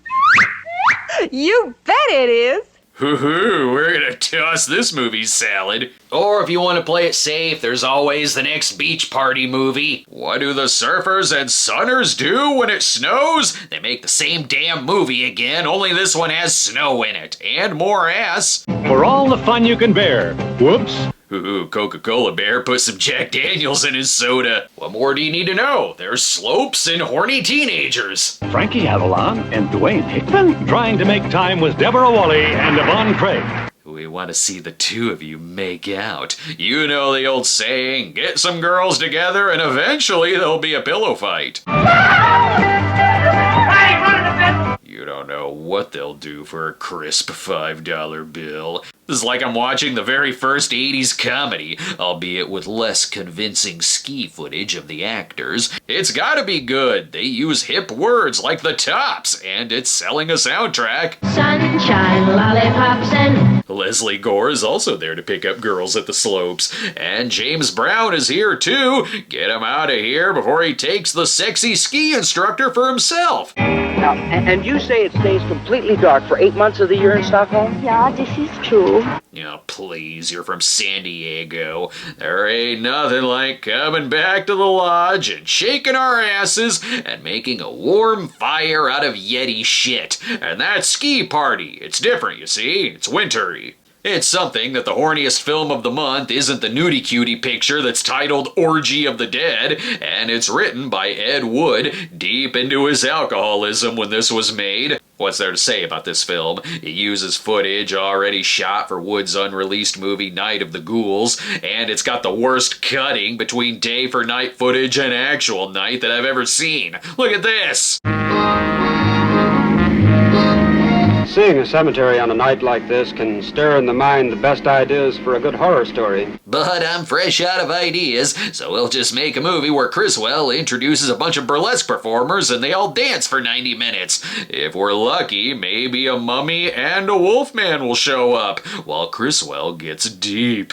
Could you hold the cue cards a little higher, please? What am I even talking about? You told me this was a Count Chocula commercial. This movie is terrible. I've never done an episode on it because I don't know what more I could say about it than what I just did. If we want proper horniness in a movie, you know what to do. Get a lot of Gaga girls together and throw Elvis in there. This will be different than Girl Happy. Here he has a tickle fetish. It's called Tickle Me. The plot? Elvis is a rodeo rider by day and ass inspector by night, hired to take care of the ladies at a dude ranch. Such an easy question. Thanks for dinner, girls. You can have my scraps. This was basically made to save Allied Artists Pictures from financial ruin, and they thought an Elvis movie would be a safe bet. A lot of costs were cut, like using previously recorded songs instead of original music, which meant that this was a particularly low-budget Elvis movie. Just have him get in bar fights and we'll show up, maybe even a ghost or two. Leave it to Elvis to find a ghost town with real live ghosts. Great, Criswell is in there talking about burlesque dancers again. What in God's name is going on here now? Wasn't this a Dude Ranch movie? Why is it now a Hammer film? This wasn't a highly reviewed Elvis movie, but it did its job. It turned a profit and saved the company from bankruptcy. Good, I didn't want to dive into this horse shit for no reason. Now which one of you is gonna let me tickle you to death? You're gonna have to get even cheaper to get me in the theater. So you'll find me at the Arch Hall Jr. Western Deadwood 76, a very important yet sad movie for us Arch Hall Jr. fans, because this would be the very last Arch Hall Jr. movie before his retirement from acting to pursue his career as a pilot. Deadwood 76 is from director James Landis, who also did The Sadist, and it's another one that gives Arch some range outside of being a low-budget Elvis type. Where The Sadist cast him as a deranged serial killer, this one is a dramatic western where he's a young man who's mistaken for Billy the Kid and is pursued by Wild Bill. And honestly, he does have a pretty good intense look for a western like this.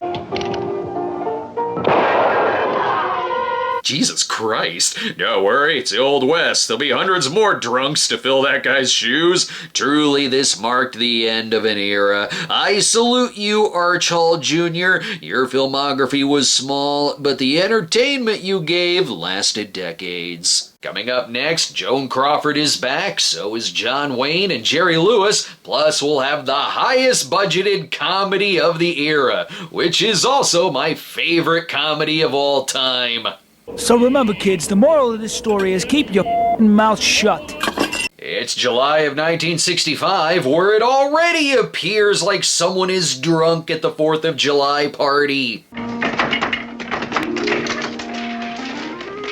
I say, if you will just pay attention here for a moment. Clean that shit up! This is just like The Hustler, in the alternate universe where Paul Newman was replaced by Eddie Deason. In The Family Jewels, not only is Jerry Lewis added again, but there's 7 Jerrys for the price of 1. Some you may have to look out for. There I am, and there's Donna.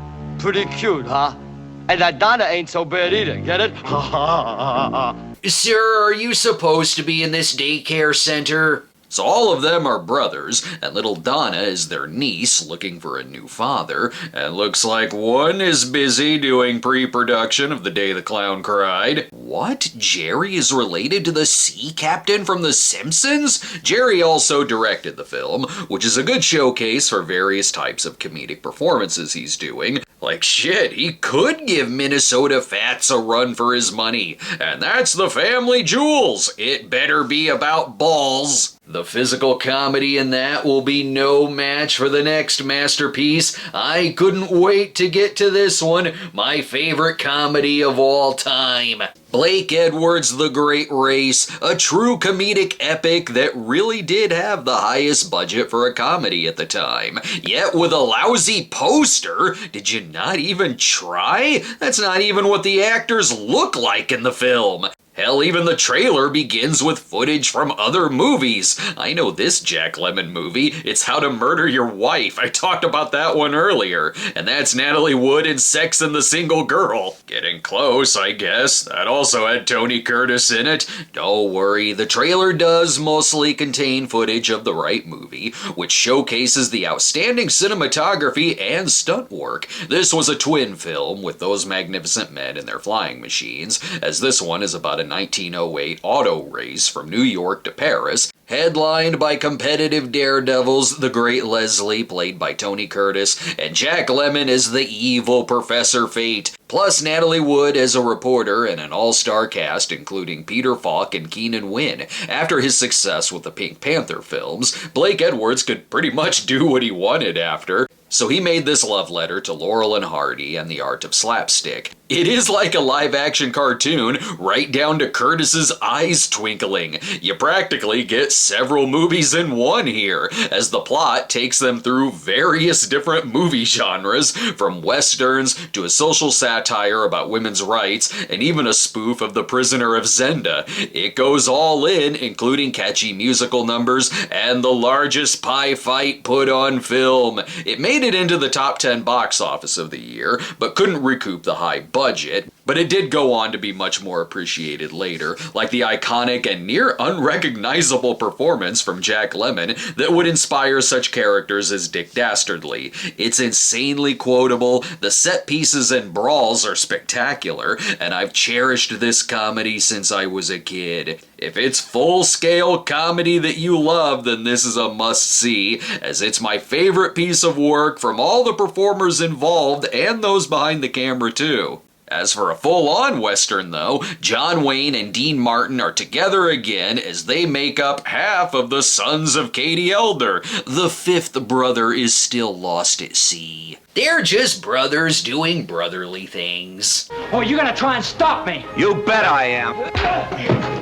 And that's for sure.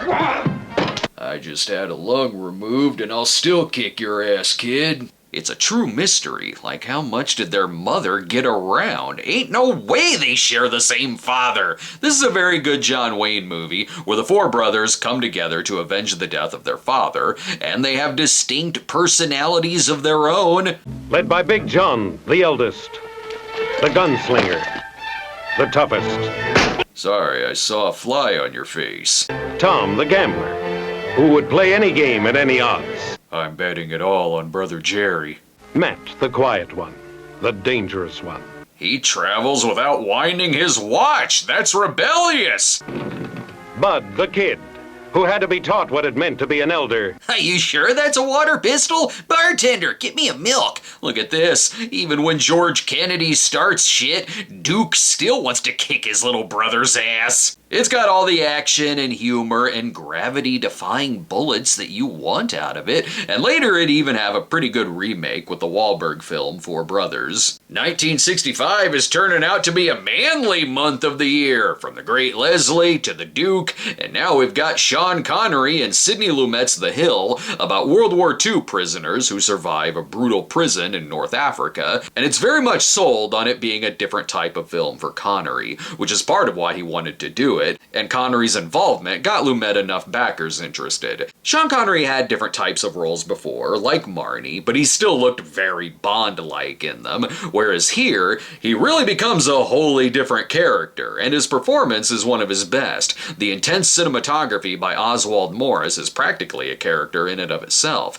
It's a great one to check out for an underrated, non-Bond Connery film of the time. What common genre do we go with next, though? The cavalry movie or the beach movie? Let's go with the cavalry movie. Your D Company, 3rd Cavalry, United States Army. Now, by God, look like it. Yes, sir. Here we have the Glory Guys, so glorious they have their own theme. We're the Glory Guys, hell-bent for glory, guys. They're on their way to the most patriotic of bathhouses. Yes, sure, they're battling the natives, but there's more important things than that. They gotta help Texas Jack take on the Great Leslie and the Great Race. What is happening here? Who gave that bear a weapon? And do I sense Slim Pickens? You can't drink up all the rot gut in town or take care of all the ladies in one night. None of you have touched a lady. This was written by Sam Peckinpah, sorta. He originally wrote it in '56 when he was a writer for Gunsmoke, but the movie had trouble getting financing, and by the time it did get made, the script went through so many changes, like the screwball romance aspect, that it barely resembled the Peckinpah script, and he didn't have the best things to say about the final product later. I'm sure he loved that his name was on the trailer. Now for the beach movie. It's wild, man. Wild. The hell? The animals can talk now? Yes, the gang is back from their ski trip, and now we're giving radiation a shot for how to stuff a wild bikini. You stuff it with Kleenex. Can I go home now? I don't need this wisdom. I have a simple theory. If you're not with a girl that you love the girl that you're with. Excellent. I too just bought a Stephen Stills album. Like the others, I'm mainly here for Buster Keaton and Harvey Lembeck, and yes, maybe to see what silly plot they came up with this time. In between the frolicking, foreplay orgies, and show-stopping musical performances, Frankie is concerned that Annette may have a wandering eye, so he seeks the help of witch doctor Buster Keaton to make a possessed bikini. 'Cause that's easier than just communicating with your lover. It is an important film in the franchise, as it was the last beach party movie to feature Frankie and Annette. Let's just assume they were killed in a tragic motorcycle race, or even that doesn't stop the party. Oof, I'm begging to get a phone call so I can step away from that flick. Don't answer it. What if the pizza I ordered went to the wrong address? Ooh, landlines. I bet this'll be timeless. Your name is in this book. It could happen to you. Ah, phone books. I remember that time period when we just had books delivered that doxed everyone in town. I Saw What You Did is an excellent film. You Had Me at directed by William Castle, and Double Had Me at featuring Joan Crawford. It's a Bart Simpson prank gone wrong, as teen girls prank call people to say, "I saw what you did." Only they do it to the wrong house, and they say that line to John Ireland, who just killed his wife. Originally, the William Castle gimmick was going to be seat belts added to theater seats to contain your terror, but they abandoned that since no one wants to be stuck in the seat when the next movie starts playing, which would be sheer torture. Because that next film is the infamous Monster A Go-Go. If July has one of the best movies ever, it's also got one of the worst. Does it matter what I say the plot is? I guess it's about an astronaut who crashed on Earth and becomes a monster. I don't know. It's impossible to follow. It was originally directed by Bill Rebane years prior, but money ran out, so the project was abandoned. Then it got picked up by Herschel Gordon Lewis, who sort of finished it. But some of the cast couldn't come back, so people just disappear, and the narrative is extremely disjointed, right down to its terrible non-ending. This is my pick for worst movie featured on MST3K, which is a movie so bad the episode is a little hard to watch, but therein adds to the charm and curiosity factor of that episode, meaning I've seen the episode more than once, and I still can't make any sense of the film. Whatever movie comes afterwards is lucky because anything will be better than Monster A Go-Go. Thankfully, this is still pretty good. It's the period horror film Dark Intruder, featuring Leslie Nielsen as an occult expert, and it's got not one but two people from the Naked Gun movies in it, as Peter Mark Richmond was also in Naked Gun 2.5. Here they play it serious, as it's a thriller about the hunt for a Jack the Ripper type, and it's got an interesting backstory too. It was originally a pilot for a TV series that would have been called The Black Cloak, but it was deemed too scary for TV, so it was reworked into a movie and sent to theaters on a double bill with I Saw What You Did. See, maybe it could have played better to a TV audience if they had seatbelts attached to their couches. Or keeping a bucket of ice nearby to pour on your crotch for the next one. The sexploitation film One Shocking Moment from Ted V. Michaels about a couple who move from Michigan to LA and get taken in by all the temptations, so the husband cheats on the wife while the wife sees a dominatrix. Ooh, this is gonna be hot.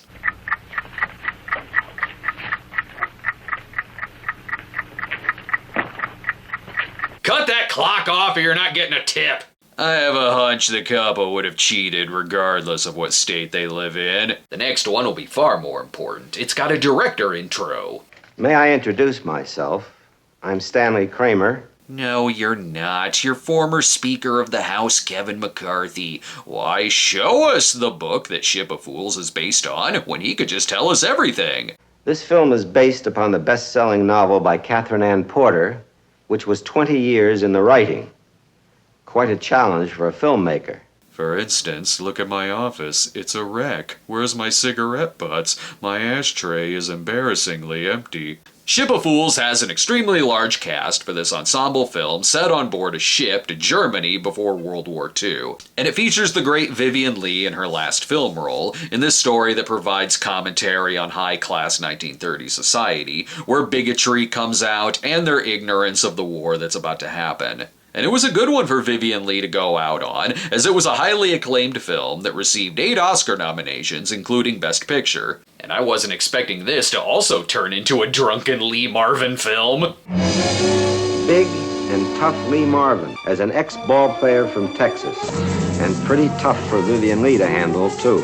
Crap, Kid Shalene is a grabby drunk. Good Lord, stop the fighting or the captain will turn this ship around. That's Charles Corvin, who plays the captain of the Ship of Fools.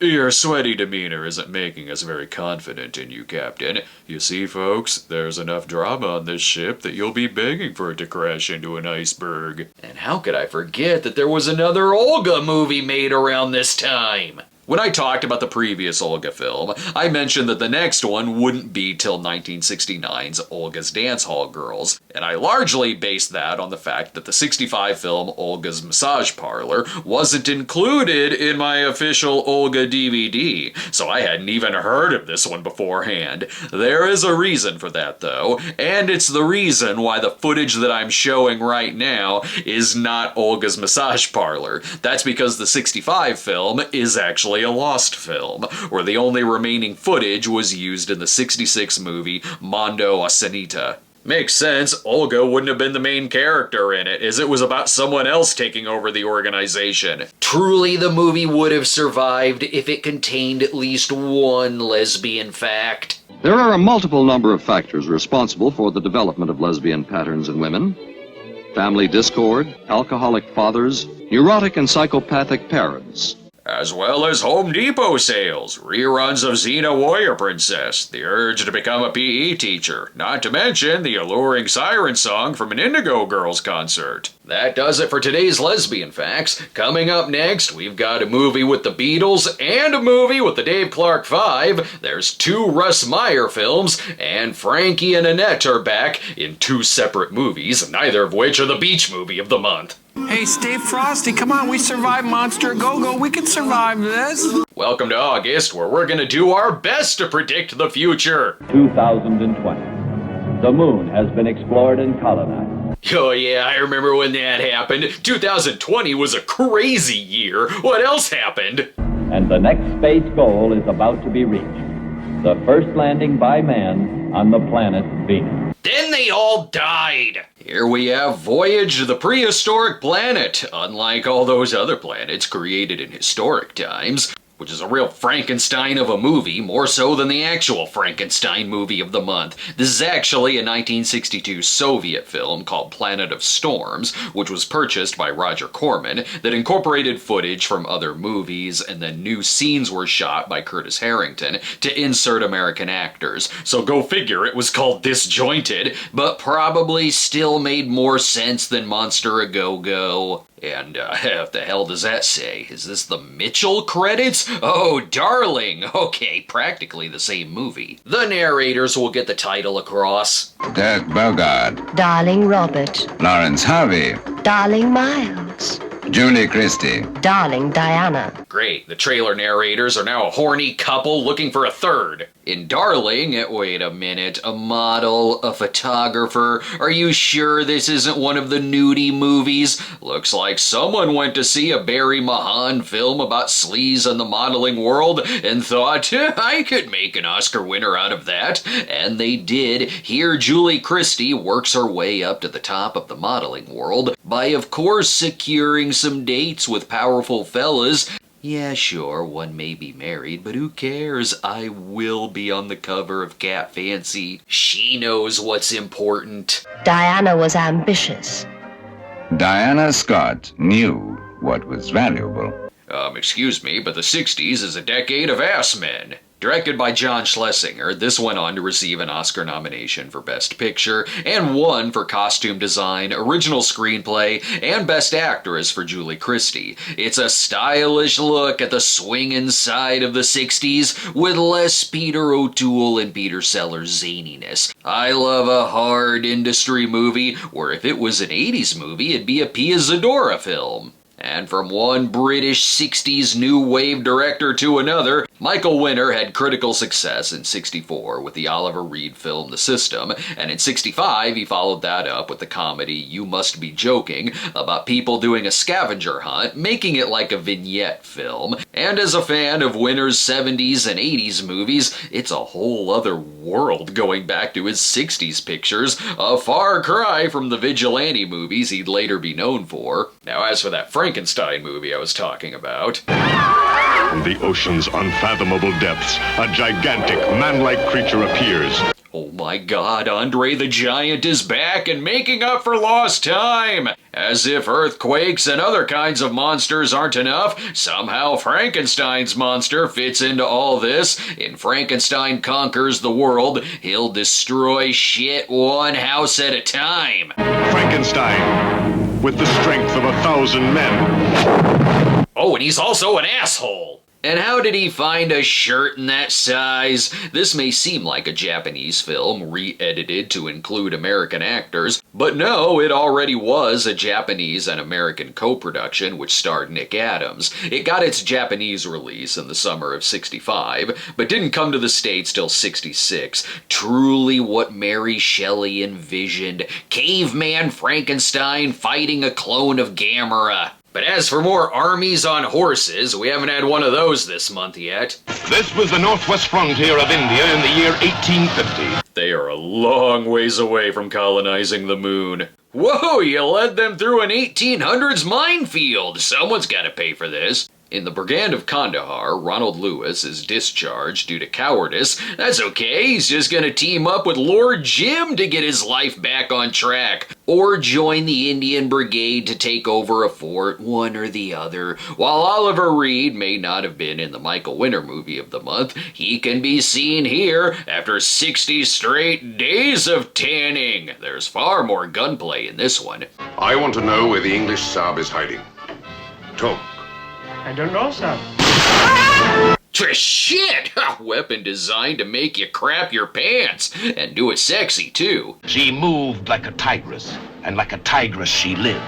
One prisoner, Englishman. Damn, Olga goes Indian. You'll have to see the movie to find out how it all ends, and if the body parts will all get sewn back on. For a little romance, though, without the explosions, Rock Hudson is back in a very special favor, where a ladies' man is asked by a millionaire to marry his daughter and give him a grandson.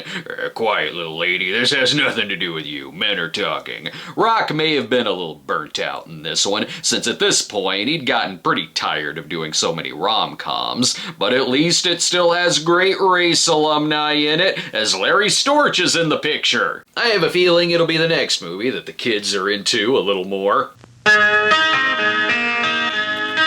Sweet deal, the Monkees in their very own movie! Oh wait, it's the Beatles. I think I've heard of them. Help may be a bit different than their previous picture, A Hard Day's Night. Of course, meaning there's more explosions. Good God, Beatlemania went insane in 65. The girls weren't just chasing the boys, they were beating the shit out of them. While A Hard Day's Night was a farcical look at a couple days in the life of the Beatles, Help is a wacky comedy where a cult is after Ringo to get his magic ring. Practically a documentary. The style of A Hard Day's Night would influence other band movies, such as Ferry Cross the Mersey, starring Jerry and the Pacemakers, while Help would influence a lot of films too, and music videos that came after, as you'd see more band movies later that would also incorporate crazy plots, like, hey, let's put Herman's Hermits in space! Help is like the Beatles doing their own version of a Marx Brothers movie, only if it were set in the world of the Batman TV series. My God, we just want to sing on Ed Sullivan! Why are so many people mad at us? Will John live to sleep in his pit again? I'm assuming so. I don't remember John Lennon being run over by a tank. Will Paul ever get back his electric organ? Riddle me this, Wings fans! Will George be reunited with his ticker tape machine? Also, what the hell is a ticker tape machine? And Ringo, will he ever play the drums again? Or will he resort to being a world-famous caveman? The movie is kinda awesome. Where else will you see the Beatles Chainsaw Massacre? And we must thank the Beatles for single-handedly winning the war in Vietnam. Good Christ, it's a bigger explosion budget than Thunderball. But if you're more of a Dave Clark 5 man, this month has you covered too, as the Dave Clark 5 star in Catch Us If You Can, named after their hit song, but was released in the US in '65 under the title of Having a Wild Weekend. It's a very, very different type of film than the usual band movie. I spotlighted it during a musical month on the show, where I reviewed different band movies like Mrs. Brown, You've Got a Lovely Daughter, Ferry Cross the Mersey, and Cuckoo Patrol, and this was hands down the best one. In fact, it's one of my favorite band movies of the time.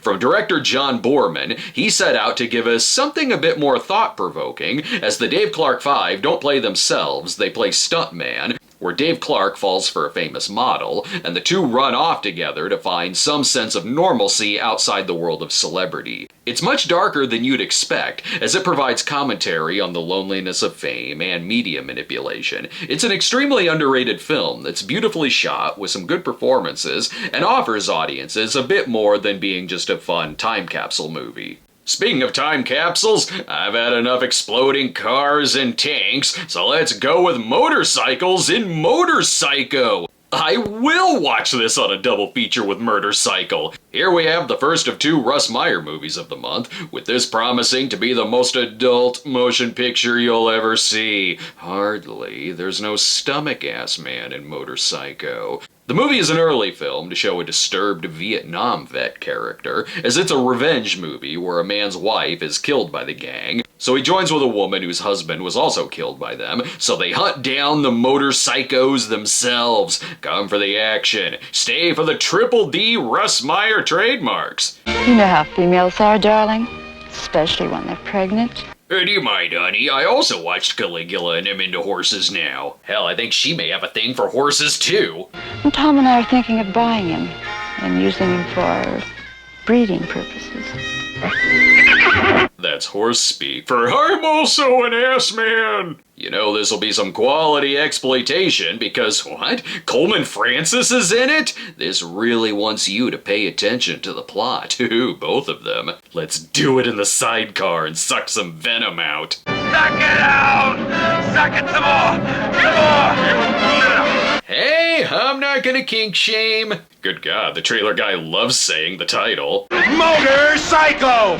For your own safety, do not fail to see Motorcycle! Okay, fine, I'll go see it. Just quit yelling at me. Now for a little more period piece horror. This ain't nothing that Leslie Nielsen can't solve. Does the crime have something to do with a skull? It better. That's what the movie is called. The Skull is another from Amicus Productions, meant to be a competitor for Hammer films, such as the year's Hysteria and Dr. Terror, which this has the same director of those, Freddie Francis. And yes, Christopher Lee and Peter Cushing are in it, which is about a collector who comes into possession of a skull, which is haunted by the spirit of the Marquis de Sade. Must be why it possesses them to eat feces, like in Sallow. If I change this to black and white and put on some 3D glasses, it looks like I'm watching The Mask. My God, the cameraman's been taken over by a skull mask. Get him away! See, this is why you should always opt for cremation. For those in the audience demanding a sequel to 64's The Misadventures of Merlin Jones, that's what you get here in The Monkey's Uncle. It better also be wacky. Fly? I can't fly! Don't panic! Land on this! Then he also died. Wouldn't surprise me if the script was written in wingdings. This is just like those magnificent men in their flying machines, if Disney slashed the budget and filmed it in their backyard. Tommy Kirk returns as Merlin Jones, here to make friends with Stanley the Chimp before he rips off their faces like in Primate. This would be Tommy's last film for Disney, and it was the last Disney film for Annette Funicello at the time, too. While the first Merlin Jones was a surprise hit, the second one was too. Ain't no way I'm gonna pass up seeing some chimp shenanigans. Here he continues his inventions, such as giving Stanley drunk strength. So you see, it's a great idea to have drugged up chimps tearing the place apart. You can tell they all respect each other. Explode with laughter, and the swinging really begins. Why is the chimp the most normal character in it? Every frame gives it away that, yep, definitely from the director of The Absent-Minded Professor. You can't fool me, you only did this movie to give it the tagline, Going Ape! It may be an Annette movie that doesn't revolve around the beach, but we'll make it up to you. We'll put the Beach Boys in it. Wake me when there's a cult trying to steal Brian Wilson's ring. But where there's Annette, there's also Frankie Avalon and Sergeant Deadhead, which is also about a chimp? The hell? Wasn't expecting this kind of twin film of the year. Movies with beach party alumni and chimpanzees, where here Frankie is an astronaut who returns to Earth, only he and the chimp have switched brains. That idiot Deadhead has made a mockery of my entire career. I'm through with this business, and that's final. Oh my God! It was because of his commitment to this film that Frankie actually wasn't in very much of How to Stuff a Wild Bikini, and I can see why. I kinda want to see this film.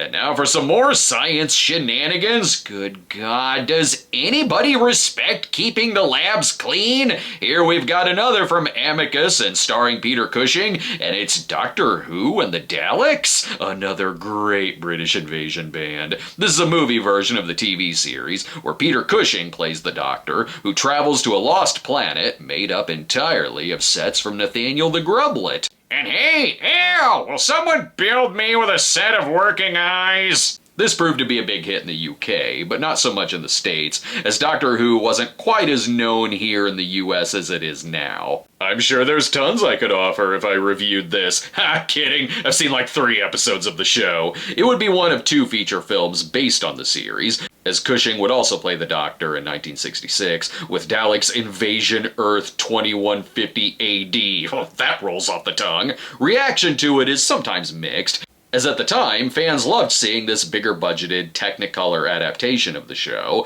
while some criticized it for its deviations, like how he's a science professor now, though many still enjoy it as a sort of alternate universe, lighter, kid-friendly take, or as just a campy piece of 60s sci-fi. That's no match for the power of Brando. His name alone is causing more explosions. Add on top of that, Yul Brynner? There's gonna be nothing left in the world that hasn't blown up. Here they star in Morituri, a World War II film where Brando will slap the enemy and their private rooms into defeat. Brando plays a German pacifist who is blackmailed into posing as an SS officer. I would like to suggest that you show a little more respect for me, for my authority, and for the organization that I represent. Why are you talking like that? You're from Nebraska. It had decent reviews and got some Oscar nods for cinematography and costumes, and the studio tried their best to get it to take off. Brando had some movies before this that didn't fare as well as they had hoped, so to promote it, he did a Meet Marlon Brando press junket, and when the movie underperformed, they tried releasing it again later in the year under the title Saboteur Codename Morituri. That still didn't help the box office. However, it is a solid wartime thriller, worth it to see such giants as Brando and Brenner play opposite each other. Hell, the trailer even puts their faces over the title, and awkwardly splicing in the alternate title at the end. What? More questions? Are the Beatles in love now? No, this is That Funny Feeling. What funny feeling? When animals get that funny feeling, they clash. What did Tommy Kirk do to the elephants? When trains get that funny feeling, they crash. Yes, I know. I've seen about 12 train crashes this year. However, when people get that funny feeling, they buy some cream to take care of those crabs. This is a rom-com, which was the third film to star both Sandra Dee and Bobby Darin, who were married at the time, where here Sandra is a maid who falls for businessman Darin, very subtly too. You take me to your apartment and I'll show you what I can do with a vacuum cleaner. Yeah, she could suck a bowling ball through that vacuum.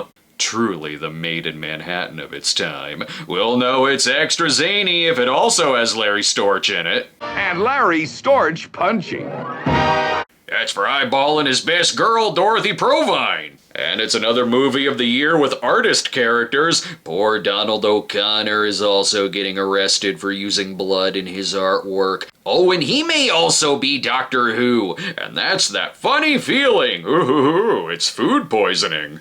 Anyways, can't have movies with Frankie and Annette in it this month without some kind of beach movie popping up, though neither of them are in Wild on the Beach, but it still has a Frankie in it, Frankie Randall. And they say the term go-go, and there's bands and shaking asses. That's all I ask for. I bet this'll be artsier. It's in black and white. Relax, it's still a sitcom plot. Can a gang of kids of both sexes coexist in one beach house without hanky-panky? Like I give a shit. Will they survive the summer when the boys have to share a beach house with the girls? Oh no, what's happened? They've turned into larvae in the middle of the night. It's mainly notable today for being the first movie appearance from Sonny and Cher. And hey, the astronauts are in it, also with their brains switched out with a chimp. This is truly a sinful arrangement. Next thing you know, they're gonna be playing the devil's games like Spin the Bottle. Forget that. Give me some Russ Meyer sin. Go for a wild, wild ride with the Watusi cats. But beware, the sweetest kittens have the sharpest claws. I'll take my chances. We've seen the boys commit crime sprees in Motor Psycho. Now it's the girls' turn in Faster Pussycat Kill Kill, where go-go dancers, led by an amazing performance from Tura Satana, cause mayhem and a kidnapping plot all through the desert. This is Russ Meyer's magnum opus. A truly influential exploitation film of the 60s, with stylish cinematography and a mean, raw energy from the characters, who strut across the screen with some swagger and a whole lot of bite. It throws morality out the window for a world where sex is used as a weapon, and the women are put front and center of dominating the action. You better believe the trailer guy is excited. Unladylike karate chops, ungentlemanly haymakers, spirited gymnastics, corrective table etiquette, sandbox jousting. I see someone listen to my documentary about lesbianism. Jesus, the trailer itself is gonna break my nose. Bizarre kidney and chassis rattling chases, and for the first time on the screen, a haymaking, belly-busting, karate-chopping, judo-flipping fight to end them all. And that's just within the first 5 minutes of arriving in Vegas. Russ has come a long way since anesthesia powers causing you to see chicks naked. Though if it is that era of sexploitation that you miss, there's always the Barry Mahan movie of the month, The Beast That Killed Women, a movie that's still doing the nudist colony thing. However, this goes more the horror route, where oh no, there's another crazy primate lurking around.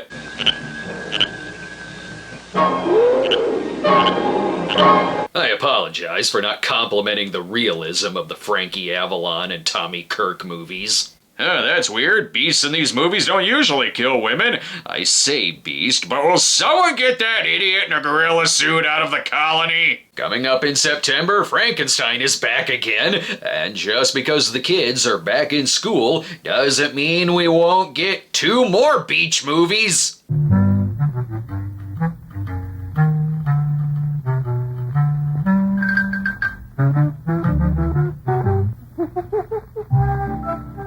You have just seen how easy it is to make copies with the Xerox 914 office copier. Welcome to September, where Patty Duke is very excited to start the new school year. Ladies and gentlemen, meet Billy. Weird casting for a Billy Joel biopic. Patty Duke stars as Billy, easy title to remember, considering they've said the name Billy several times already in the advertising. She's all about competing in sports. She's got the finest stunt women on campus. And what the hell is this beat they keep mentioning? Could you teach that beat to anybody else? The boys. Could you teach it to the boys? Well, sure, if they want to learn. Then it becomes a teen pregnancy story. Hey, I'm still listening in. Those bullets didn't stop me from bringing justice. Riding high offers success on the Patty Duke Show. This has more stern parenting. From now on, try to remember that you're a girl. I wish I was a boy. Well, so do I, but you're not. Why can't I have a son doing manly things like that nice Terry fella from Just One of the Guys? I see this movie going over well today. It makes a difference because men and women are equal, but not the same. If there wasn't any difference, I'd go out on a date with Eddie Davis. Do you want to go out with Eddie Davis? Billy wants to play sports as well as fight for women's rights, which is very bad news for her dad, Jim Backus, who plays a conservative politician. He's gonna love what's going on in the locker room. A girl is a girl is a girl, and she makes it understood. None of you are interested in girls. And that's the story of how Billy took all the medals for herself because the boys wouldn't cut out their show-stopping musical numbers. I like this next trailer where I had no clue whose face was gonna show up. Let me hear you say, oh yeah!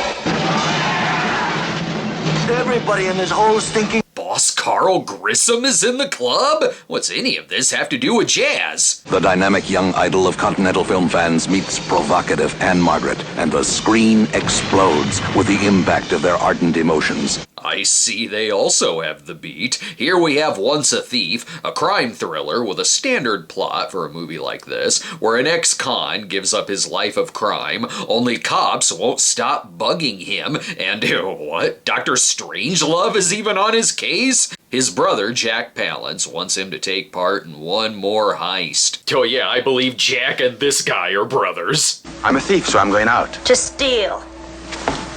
Isn't that what thieves do? Sounds and looks just like Jack Palance. While being a well-shot movie where they are flying across the room with their brawl, their arguing is as passionate as their lovemaking. It still didn't get the best reviews for its been there, done that plot, but you still sold me on Gangster Jack Palance flick. For a little melodrama, though, there's the Battle of the Villa Fiorita, starring Maureen O'Hara and a young Olivia Hussey, where Maureen goes off to be with her Italian heartthrob, only the kids want to make sure that romance never happens. Naturally, this comes from the king of 60s melodramas, Delmer Daves, but this would be his last film before his retirement, as he had suffered heart problems, which is actually why he focused on melodramas in the 60s, as they were a lot less stressful to make than the westerns he had directed beforehand. Just give me a camera and a villa and let me relax a little before I retire. But for a western with some spaghetti western touches, we have Murrieta, a biopic on Mexican bandit Joaquin Murrieta, known as the Robin Hood of the West, played here by Jeffrey Hunter? My name is Joaquin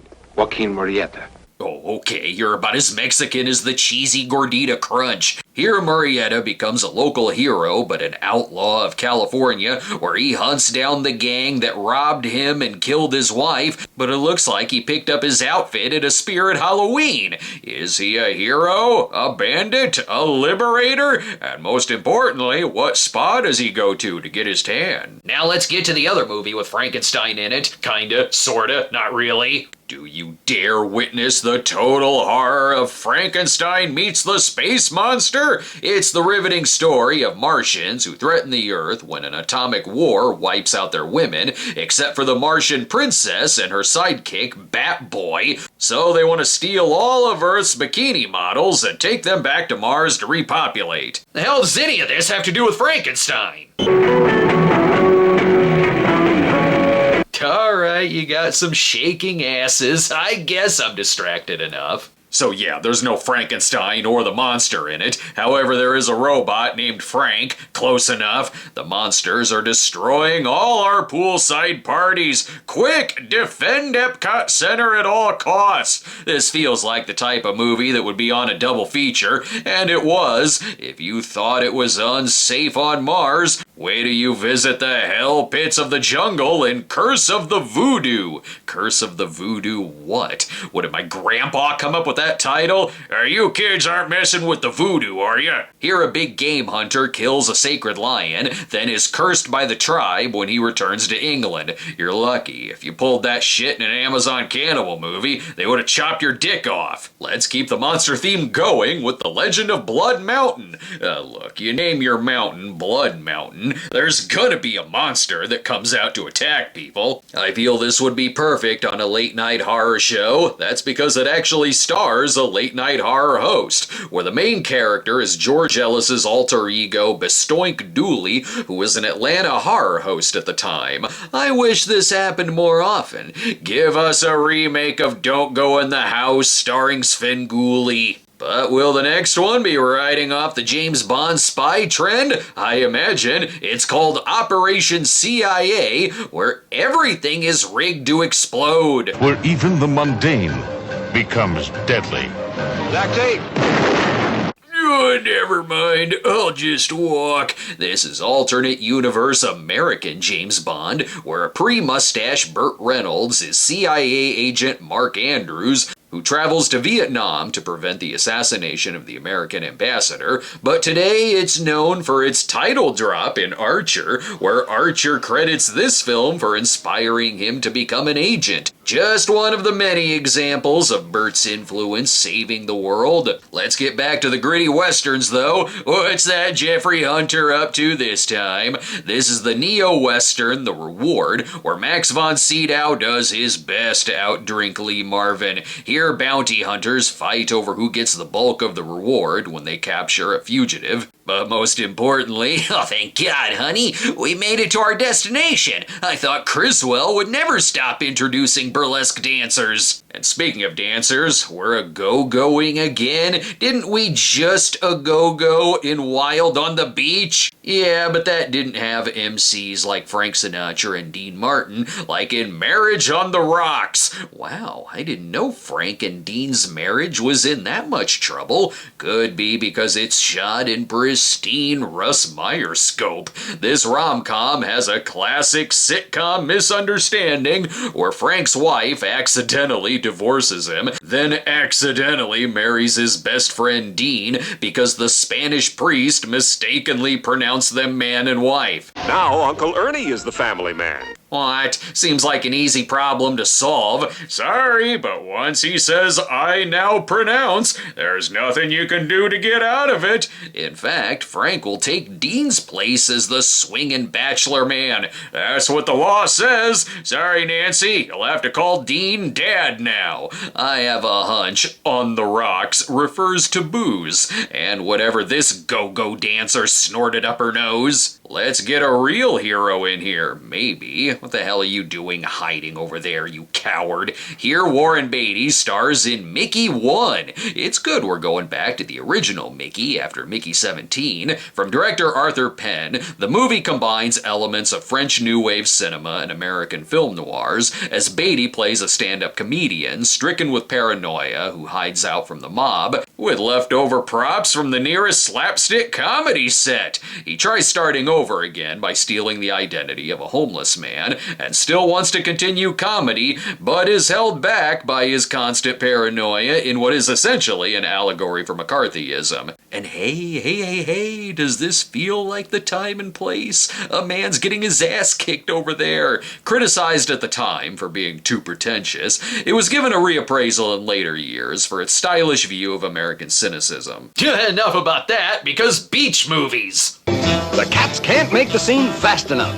The chicks can't make it quick enough. Fast motion really did put in overtime in the 60s thanks to this genre. Hey, what do we name the movie? I don't know. What's sitting over there in the sand? A beach ball? Good. Call the movie that. What's the plot? I don't know. Some kids want to get their band off the ground. I'm just here to watch the Supremes on the big screen. And the Righteous Brothers are here too? Oh man, Goose and Maverick are gonna dominate on the waves. Plus, it's got the 4 seasons. Why am I just now hearing about this? Doug and Rob have a band? You didn't tell me you had season beach passes. This is Beach Party Roger Corman style, as he was the producer on it, so it's just a collection of what you see in a lot of these. The ads don't say the plot, just that sometimes it's got car racing and boobs. I'll stick with Lady Sings the Blues, thank you very much. Now let's get to something different. Dance, baby, dance, come and dance with me. Hear the beat of the... See, this one's way different than Beach Ball. It's in black and white. Oh, and there's something else different about it too. Thank Christ! With the monster theme we've been doing this month, figures the genre would crash head-on into the beach movies, because here is a horror movie take on beach flicks with Beach Girls and the Monster, where something is walking out of the water to kill the local surfers and partiers. Good! I'm fine with this movie being a go-go, because after Monster a go-go, the monsters could use a redemption. Sure, you can credit the actors, but why no credit for the obvious boom mic in the shot? No wonder they're still partying in the face of horror, because that monster ain't scary. Even the narrator doesn't give a shit. Yeah. This one will kill you. Yeah. Take that stupid monster suit off and join the party. You ain't gonna kill anyone. Coming up in October, Steve McQueen tries his hand at cards, while Herschel Gordon Lewis gives us the definitive artist movie of the year. You get a quicker time, a double time when you use QT. Guaranteed by Coppertone. It's usually around this time of year that the movies get a little stir-crazy. This is Carol Ledoux. Young, beautiful. Men found her irresistible. Hey, aren't you that chick from The Hunger? While Billy Wilder may have made Apartments a haven for affairs, Roman Polanski is gonna make them terrifying in the stylish thriller Repulsion, starring Catherine Deneuve. This was the first of what would be known as Polanski's Apartment trilogy, which later included Rosemary's Baby and The Tenant, and this is a creepy-ass flick that makes anything look terrifying.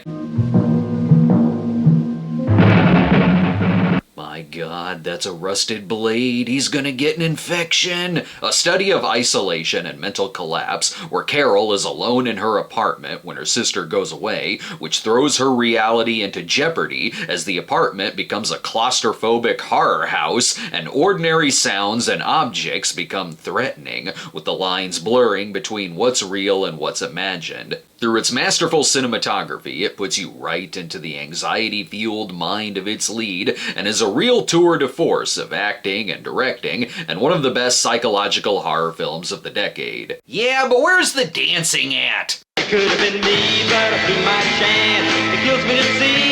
There we go. We need just a little bit more go-going in our thrillers. That's what we get here in Who Killed Teddy Bear, a pretty good sleaze flick and kind of a mid-60s example of a gritty street thriller we'd see a lot of in the 70s and 80s. Here a club owner is being stalked by a sexual predator, and it revolves around the seedy Times Square world of the time, where she's helped by a vice cop, and apartments aren't safe here either. Say, that's where I left my trophy woman. The title is correct. That teddy bear is so dead. It's also known for featuring an against-type role for Sal Mineo as the stalker, as a way to show off his versatility. At least now I know that if someone kills my teddy bear, I'll just buy a new one. My son won't know the difference. Now we have a movie called The Agony and the Ecstasy, which feels like the previous two movies could have been called that as well. If I had not become a conqueror, there would be no church, no pontiff, and no hope of peace to mankind. However, this one seems a bit more churchy. We've had plenty of artist movies of the year, but this one's going full costume epic, and it's a book movie too. Be sure to pick it up at your local library before we tear the place down. How is Michelangelo supposed to get his art done with all this racket going on outside? And with no help from the Pope? Silence! How dare you interrupt me? But you're holy! Wait! For God's sakes, man, go upstairs and put your pants on. Here, Charlton Heston stars as Michelangelo in the period where he was painting the Sistine Chapel, much to the criticism of Pope Rex Harrison. I will paint man as God made him, in the glory of his nakedness. Penises everywhere, I tell ya! He may be struggling with his creation, but they'll grease him up but good. He uses a little drunk inspiration to get the ideas flowing. He's so wasted that I'm fairly sure he thinks it's a swashbuckling film now. Notes from the Pope, make the penises less impressive. Is everyone in this drunk?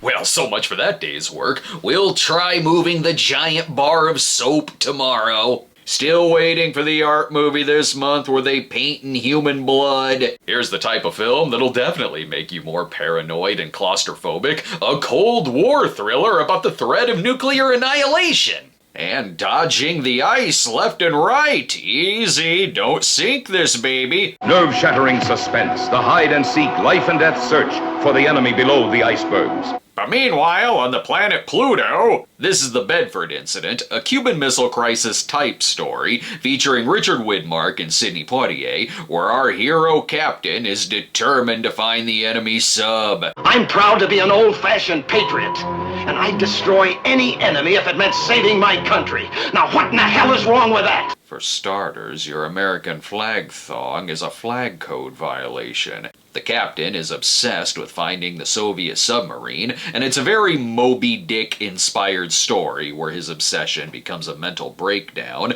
a common theme this month, almost like the Crimson Tide of its time. This was directed by James B. Harris, who was a producer on Dr. Strangelove, but wanted to do a more serious Cold War thriller than the satirical take that Strangelove had. So I take it there will be no rodeo riding on bombs in this one, but there could still be some fighting in the war room. But if it's still wartime dark comedy that you want, there's Situation Hopeless But Not Serious. What's with the titles these months? It's like all these movies need a hug. I've rarely seen a title that's both glasses half empty and half full. Here Robert Redford and Mike Connors are airmen who are shot down over Germany and then captured by German Alec Guinness. No, don't trust him. He played Hitler. Guinness keeps them in his cellar because he's tired of the loneliness. Then he doesn't even tell them that the war has ended. That sounds horrifying, but I respect that it goes the comedy route with it, just like when Obi-Wan kept Luke in his dungeon so he'd have someone to play hologram chess with. Good God, man, just let us go and start up a cockfighting ring in your basement. Make a little bit of cash. Men and women will gamble on anything. 25 and 20? That's right! $20 says number Johnny 5 will swing in and grab Jack Weston from a boat. No, you lost. Now the mob has come in and clipped bits of the screen till we pay up. Here we have Steve McQueen as the Cincinnati Kid, who's good with cards and asses. Ooh, those cheeks are two of a kind, baby. Directed by Norman Jewison. If you think it's a little like The Hustler, that's because it's a lot like The Hustler. Only replace pool with cards, and replace Minnesota Fats with Edward G. Robinson, as McQueen works his way up in the poker world to finally take on Robinson's world-famous poker player. Even though it is like the other film, it still works because of its stylish direction and editing, and it's got a lot of sex appeal to it, and McQueen gives us another super cool character that we can root for. It's got a hell of a supporting cast too, and Margaret is the kind of sexy that'll make you start losing at cards, and it'd be totally worth it. The flick doesn't go for a typical Hollywood ending either. It's a fun look at the world of high-stakes poker that's familiar, but still worth it. Now we can get to the artist movie of '65 to end all artist movies. You are seeing scenes from the next motion picture to play this theater. A motion picture in which you dare not become too involved. It's rare I see a trailer that straight up tells you to play on your phone while watching it. My God, is this really happening? You must keep reminding yourself, it's just a movie. Yeah, that's great, but someone threw a jelly balloon at me. Here we have, well, let's just let the trailer guy say it. Color me blood red. Find someone who loves you as much as exploitation narrators love saying the titles. It's the story of artist Adam, who is looking for his next masterpiece, and in doing so, he figures out how much he loves painting with human blood, which I had no idea blood looked just like regular old red paint. Directed by Herschel Gordon Lewis, this is one of my favorites of his, like a driller killer of the 60s. Plus it has a solid lead performance by Gordon Osheim, and it's not often I see a gory exploitation flick that's also a huge commercial for aqua bikes. The hell? And you're not going to believe who directed the next one. This is Murder in Mississippi, a fictionalized account of the 1964 killings of 3 civil rights activists at the hands of the KKK. Only this version is from director Joseph Marwa. That's right, the director of the Olga films apparently wanted something a bit more serious in his filmography, like when Corman did The Intruder. Given Marwa also directed Chained Girls, I'm curious if these murders also lead to lesbianism. I bet the real story happened just like this. Come on, baby, we'll do some more. Oh, come on. If you killed me, you're really going to be in trouble. Klansmen are no match for lesbianism, for you see, many lesbians find themselves in the arms of another woman once they smell the foul odor of redneck beer breath. Jesus Christ, no one is safe this month, not even during a walk in the foggy desert. This'll make a fantastic coat of paint. First we had Die Die My Darling, and now we want the monsters to die too. But why? They're keeping our beaches safe from partying teens. Nick Adams continues his monster kick. He was just in Frankenstein Conquers the World, and now he's actually in a movie with Boris Karloff. Natural progression of his 60s filmography. This is based on Lovecraft's Color Out of Space, where something is causing the greenery to go insane. No, it's invaded by the Yip Yips. Can't do Color Out of Space without getting psychedelic as hell. What's this? What kind of alien has set Pepsi Man loose in the mansion? I think I will smoke a little something from my greenhouse when I watch this. And for another prisoner of war film, it's King Rat, starring George Segal as a corporal who is imprisoned in a Malaysian POW camp and uses his wits and charm to take over the whole damn place. The film got a lot of positive reviews and fared pretty well in other countries, but wasn't a success here in the States, which the filmmakers and actors laid the blame on the US ad campaign. With a title like King Rat, you could have elevated it by re-releasing it with the score from King Frat instead.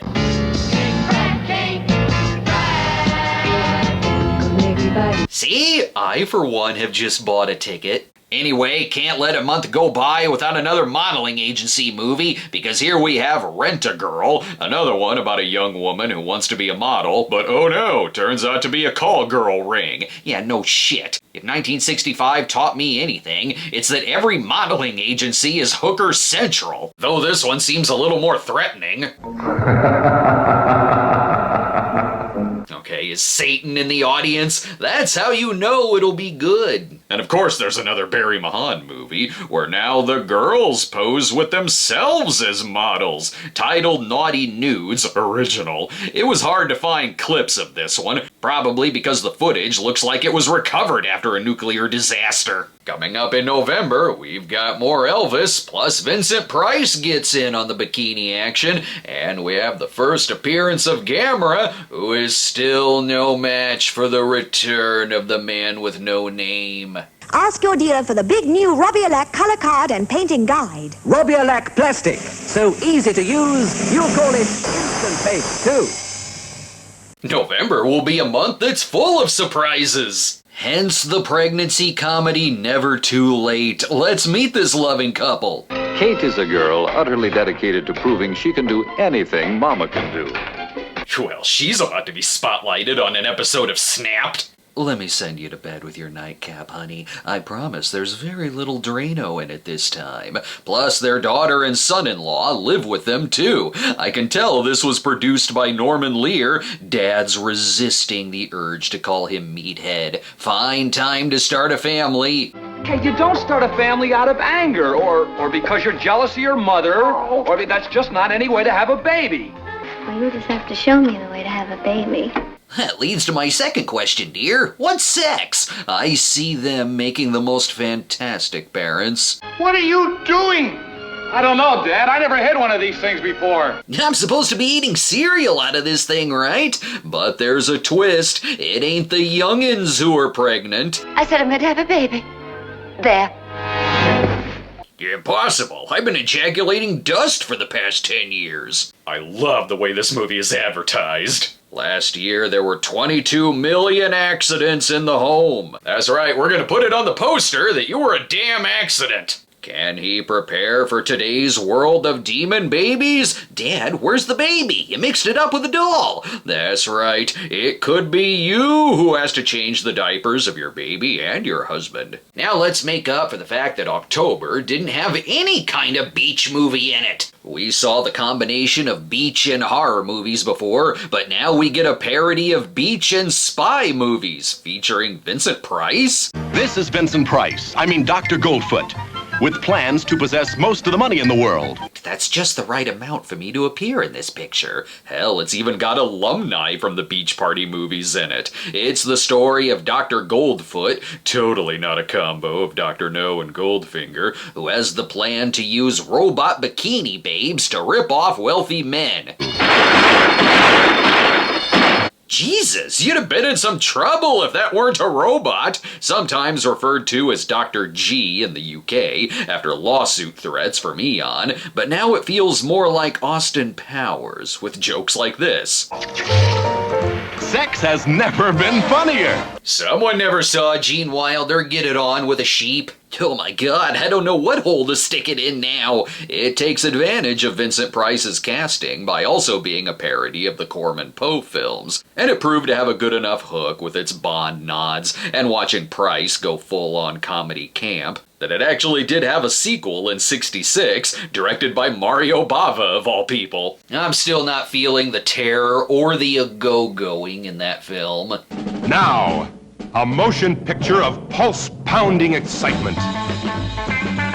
My god, terrifying. They're gonna drain my bank account when I toss them ones all night. First we had Monster A Go-Go, but that didn't prove to have enough cleavage to make your eyes go crossed, so we're doing it all again in Psycho A Go-Go, about psychotic jewel thieves reworked into a sexploitation film, and it had about as troubled a production as Monster A Go-Go. It was the first film from director Al Adamson, who kept going back to it over the years, from re-releasing it in 1969 as The Fiend with the Electronic Brain, with added scenes of John John Carradine, and then again in '71 to add Tommy Kirk, where it was then retitled Blood of Ghastly Horror, just as long as there's still some sweet cans. His hate and twisted cravings suddenly focused on this one beautiful nightclub star. What, did he later try to sell it as a knockoff of Blue Velvet? Wait, this does look familiar. Years ago, I actually did an episode on the Blood of Ghastly Horror version.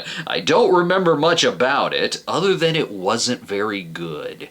What a dangerous season this is! First someone killed Teddy Bear, and now Bunny Lake is missing, and our title machine is running out of ink. Good God, horrifying. The old couple from Never Too Late won't stop having more kids. This is a missing persons thriller directed by Otto Preminger, where a woman's daughter goes missing, but no time for that because we'll also make it a band film.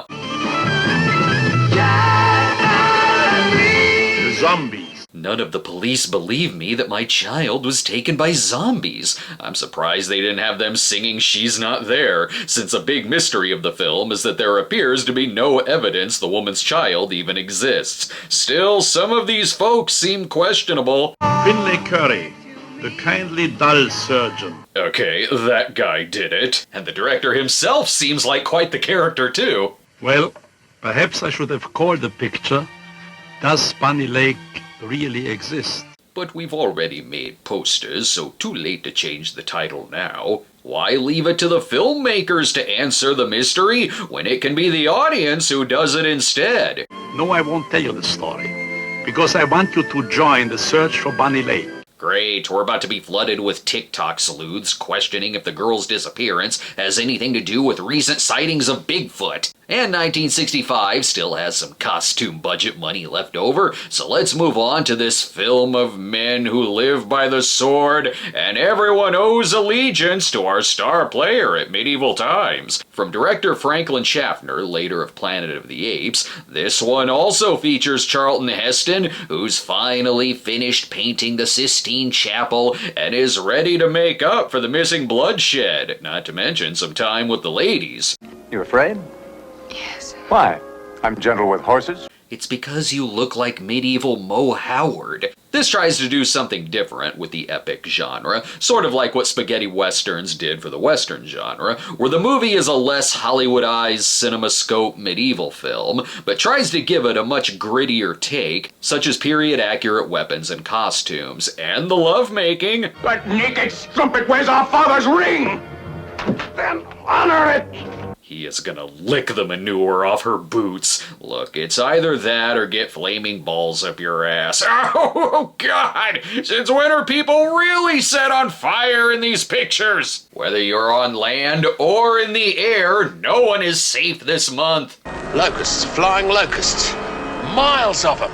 Good God, man, we're flying right into the filming of Exorcist II: The Heretic! That settles it. I am never flying during locust season again. It's a bigger mess than driving through Florida in lovebug season. This is Sands of the Kalahari, a survival film from director Cy Enfield, as he and the producer were hoping for another hit set in Africa after their 1964 success Zulu. Being stuck in the desert is one thing, but they're surrounded by killer baboons. Okay, the movie may not have done well, but if you ask me which movie I'd rather watch, the battle epic Zulu, or a movie where Stuart Whitman faces off against baboons and other desert creatures trying to kill him, all while still making them horny as hell, I gotta say, I'm gonna pick the baboon film. Look how intense they are. The most incredible army ever seen. The Sentinels, ever alert. It's movies like this where I ask myself, what would Tommy Kirk do in this situation if he gave all the baboons his chimp steroids? Now that's a movie! Who am I kidding? It'll easily be the next one that I spend my money on. Such a big reward offered unto you gentlemen that I thought I might just tag along on your next robbery. Ooh, no poncho shop in Italy will be spared. For a few dollars more is badass, a world that's dangerous if you're a key player or an extra. He was probably about to be wiped out by baboons anyway. This was the second part in the Dollars trilogy, where this time the man with no name teams with bounty hunter Lee Van Cleef, both with different motivations, to track down criminal Gian Maria Volante, who did such a good job playing the villain in the previous film. We'll cast him as the bad guy here too. It didn't get released in the States till '67, where it was released only a few months after A Fistful of Dollars got its American release, and sometimes it gets overlooked between the iconic scenes of Fistful and the masterpiece that is The Good, the Bad, and the Ugly, but it's still a wonderful, vicious western, and an important part of the greatest trilogy of all time, if anything, because it's got an extra level of crazy when you also put Klaus Kinski in it. Whether you're taking a shit or just stopping by for a drink, be prepared to have more holes in your body than a bikini robot. And kudos has to be given for it containing the best sound system in a watch ever put on film.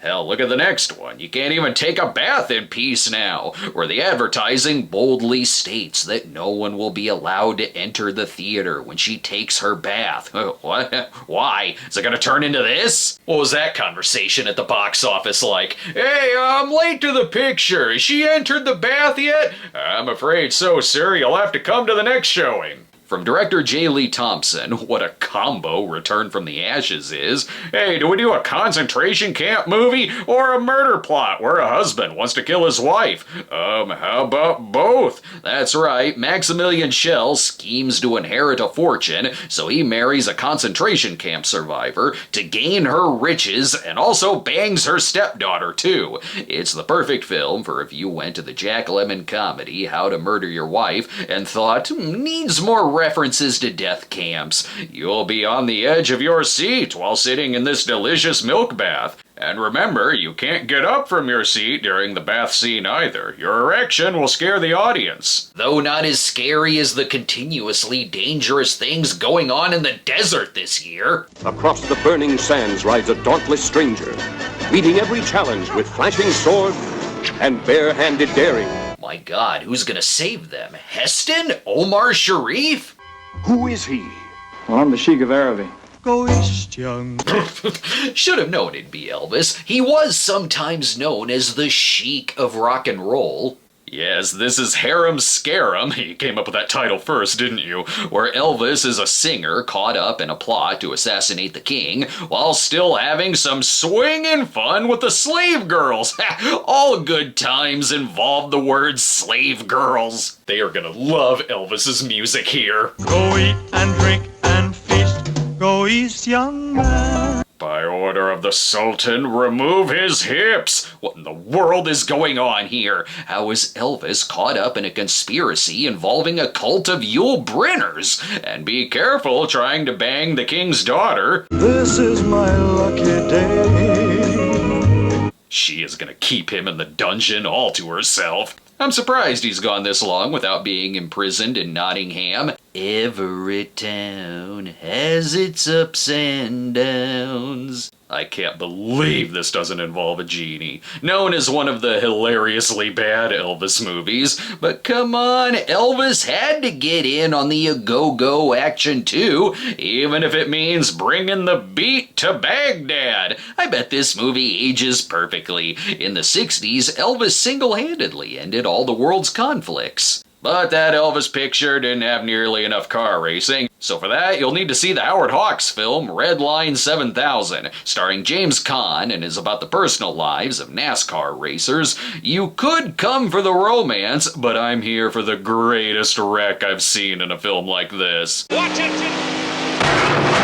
Oh no! The call is completely airborne!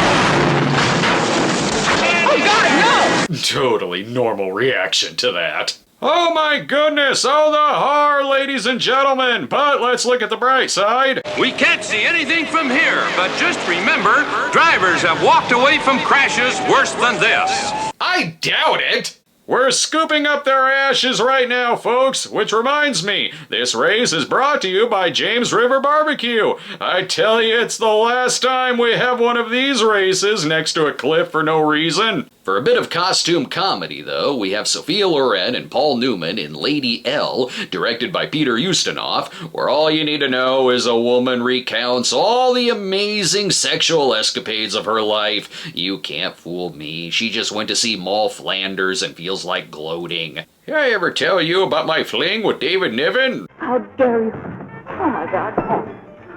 You're pregnant, are you? You better not be. We'll give Jim Hutton another heart attack if we bring another baby into the house. Still not Britishy enough. For that, we need to get the year's Carry On movie in here. If they can actually learn to ride a horse, ooh, more bloodshed than a Leone film.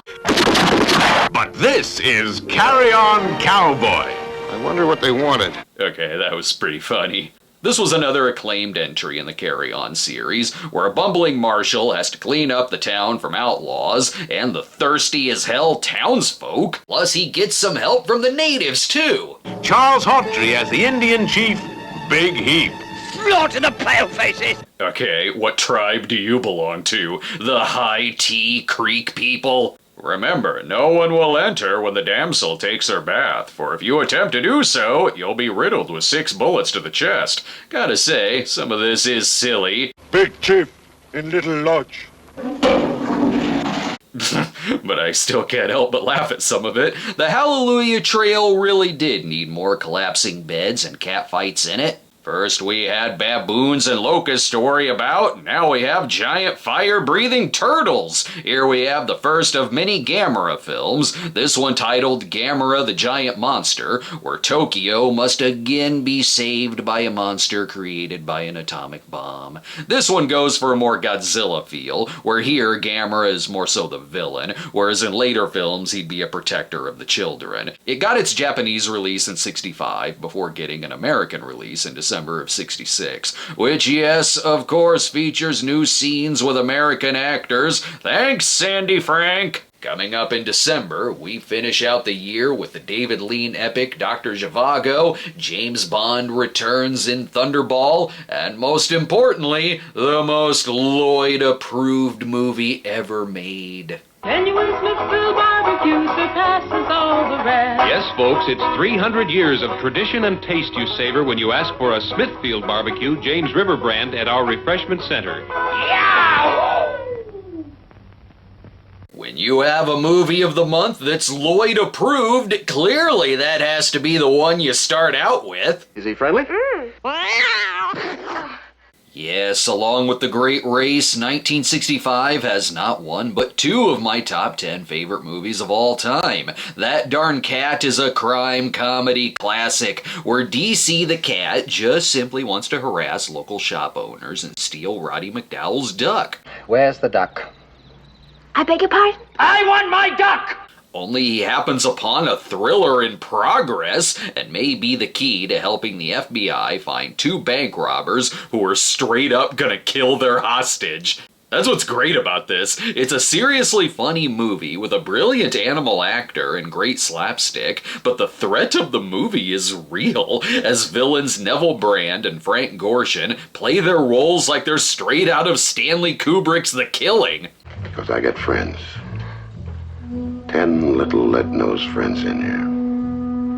And they all run faster than you do, Moms. Jesus Christ! This would be the last Haley Mills Disney movie of the time, but the first Disney film for legend Dean Jones. It's got a great ensemble cast of characters, including the nosy neighbor and the surf movie-loving Canoe. It was one of the top 10 highest-grossing movies of the year, and is a movie so great, it later led to one of the worst Disney remakes. On the spaghetti western circuit, though, wait, Ringo is back? That's right, he had his magic ring stolen and is thirsty for blood to get it back. Oh, perhaps this is a different Ringo. First there was a pistol for Ringo, and now there's even more folks for Ringo to kill. I'm not gonna let that stop me from enjoying a drink. Ringo has a way with guns and words. We all make mistakes. I'll explain afterwards. I'll have to take your word for it because apparently you just killed me. In this revenge film, a Union officer returns home from the war and finds that the town has been taken over by bandits who killed his family. If he can get over his injuries... It's too much for just one man, and I've got a bad gun hand, too. And how the hell am I supposed to play Custer's revenge with a bum hand? He'll figure out a way, such as surprise pistol whip. To get in good with the gang, he disguises himself as Jeffrey Hunter to bring some law and order. On behalf of the sheriff, and in the name of the law, I place you under arrest. I haven't seen this much saloon justice since Carmen's Satan Bite the Dust. I love the cast reel, too. A collection of them all shooting audience members who illegally snuck in. Truly the best Ringo Western, right next to Blind Man. For something a bit more inspirational, though, we have A Patch of Blue. You'll have to take our word for it that it's blue. It's a black and white film, and it's about a blind girl. Yeah. I brought you a present. Take it. Don't fall for Sidney's old mousetrap trick. Here, Sidney Poitier befriends a young blind woman against the backdrop of the civil rights era, and through their friendship, he gives her the education she needs and helps with her abusive home life. In contrast, shock drama stems from the violent emotional impact of the girl's home life. She does not want another Lolita situation on her hands. This acclaimed film won Shelley Winters the Oscar for Best Supporting Actress, and if there's time, he'll take her on a fun game of soup can bowling. From one supporting Oscar win to another, there's 1,000 Clowns, which got Martin Balsam the Oscar for supporting actor. I'll say this has 1,000 clowns. Take that, movie with only 7 Jerrys. Like how Mickey 1 had a serious subject about a comedian, this one stars Jason Robards as a comedy writer who lives in shambles and takes care of his nephew, but he has to get his life back on track if he wants to keep custody of the boy. First step, replacing the sexy lamp. But honey, it was a major award! This is a fantastic acting showcase for the great Jason Robards, who resists the urge to conform no matter how many bitchin' sweaters he purchases. Think of his heart, damn it! You know what you are. Maladjusted. Crap, was he also shot by Ringo? Don't worry, son, we'll find a new place to live. These loose bricks can build us a fine duplex. Wait, William Daniels was actually young once? For the dark side of Hollywood, though, we have Natalie Wood in Inside Daisy Clover. With a title like that, the porn parody writes itself. Here Natalie stars as a tomboy who dreams of stardom and makes her way to Hollywood, and instantly it gets grabby. Yeah, get him, girl. It's about time someone punched out these sleazy-ass 60s photographers. The movie is the worst nightmare for a Barry Mahan movie. On the plus side, she's caught the eye of handsome Robert Redford, a character who was gay in the book, but this is a 60s movie, so that ain't gonna happen. Even Christopher Plummer has his eyes set on her. Incredible as it may seem, I'm going to make something out of you. What? Money. Well, he's upfront about wanting her to work the streets. Christopher Plummer really is the coolest person in any room he's in. I asked her to marry me this morning. Well, I can hardly stand the suspense. What did she say? And how can I make sure it never happens? The movie didn't fare well, commercially or critically, but every year in cinema needs some delightful carpetbaggers like trash. But though they may surround her, or desert her, I feel like there's a middle part of that story I'm missing. How did she get in the desert? Admittedly, though, it may be a little weird watching a Natalie Wood movie about someone who's abused in the film industry, even if they're also on their way to steal Roddy McDowell's duck. I need a little something that'll be worth writing about in my diary. Don't forget to put it down in your diary. How very, very nice it was at the party here till the booze ran out. Okay, sure. Guess not much else happened to me that day. Uh-oh, what's going on now? Did Daisy Clover wander in the desert again? No, this is the survival classic Flight of the Phoenix, based on a book so good it's apparently being raptured. Here, the survivors of a plane crash work together to rebuild the plane from the wreckage, while their leader, Jimmy Stewart, has the balls to actually fire back at Ringo. Okay, the downside is you're stuck in the desert and the plane is damaged, but the good news is Stuart Whitman equipment already cleared out the deadly baboons. The camels, on the other hand, they are gonna steal all your cigarettes. If they sacrifice Ernest Borgnine to the sun god, maybe they can get out of this alive. This was released to huge acclaim, though didn't fare as well at the box office as they had hoped, but through enough recommendations over the years, it went on to be known as a pretty great adventure film, and even it got a remake too, which I'll say, way better than the That Darn Cat remake. Now for another epic action picture, we have the Battle of the Bulge, the biggest battle of World War II. So much so that, of course, the advertising points out the glorious CinemaScope presentation, directed by Ken Anakin, who also made the years Those Magnificent Men and Their Flying Machines. I'm expecting less zaniness out of this one, but I do wish Gert Frobe was the villain here too. Though it does have Robert Shaw, so Grant will do, and whoa, Blofeld is in it too? I mean, I figured it'd also have Bronson. It is an ensemble cast action film. Henry Fonda leads the all-star cast, as it's set during Hitler's last major offensive in the war, and is mainly about the spectacle of it, almost to a fault. It was praised for its technical achievements, but heavily criticized for its historical inaccuracies, such as the length of the battle, and even the German props being wrong, plus the hilarious villain caricatures. Adolf Hitler is a crazy Austrian house painter.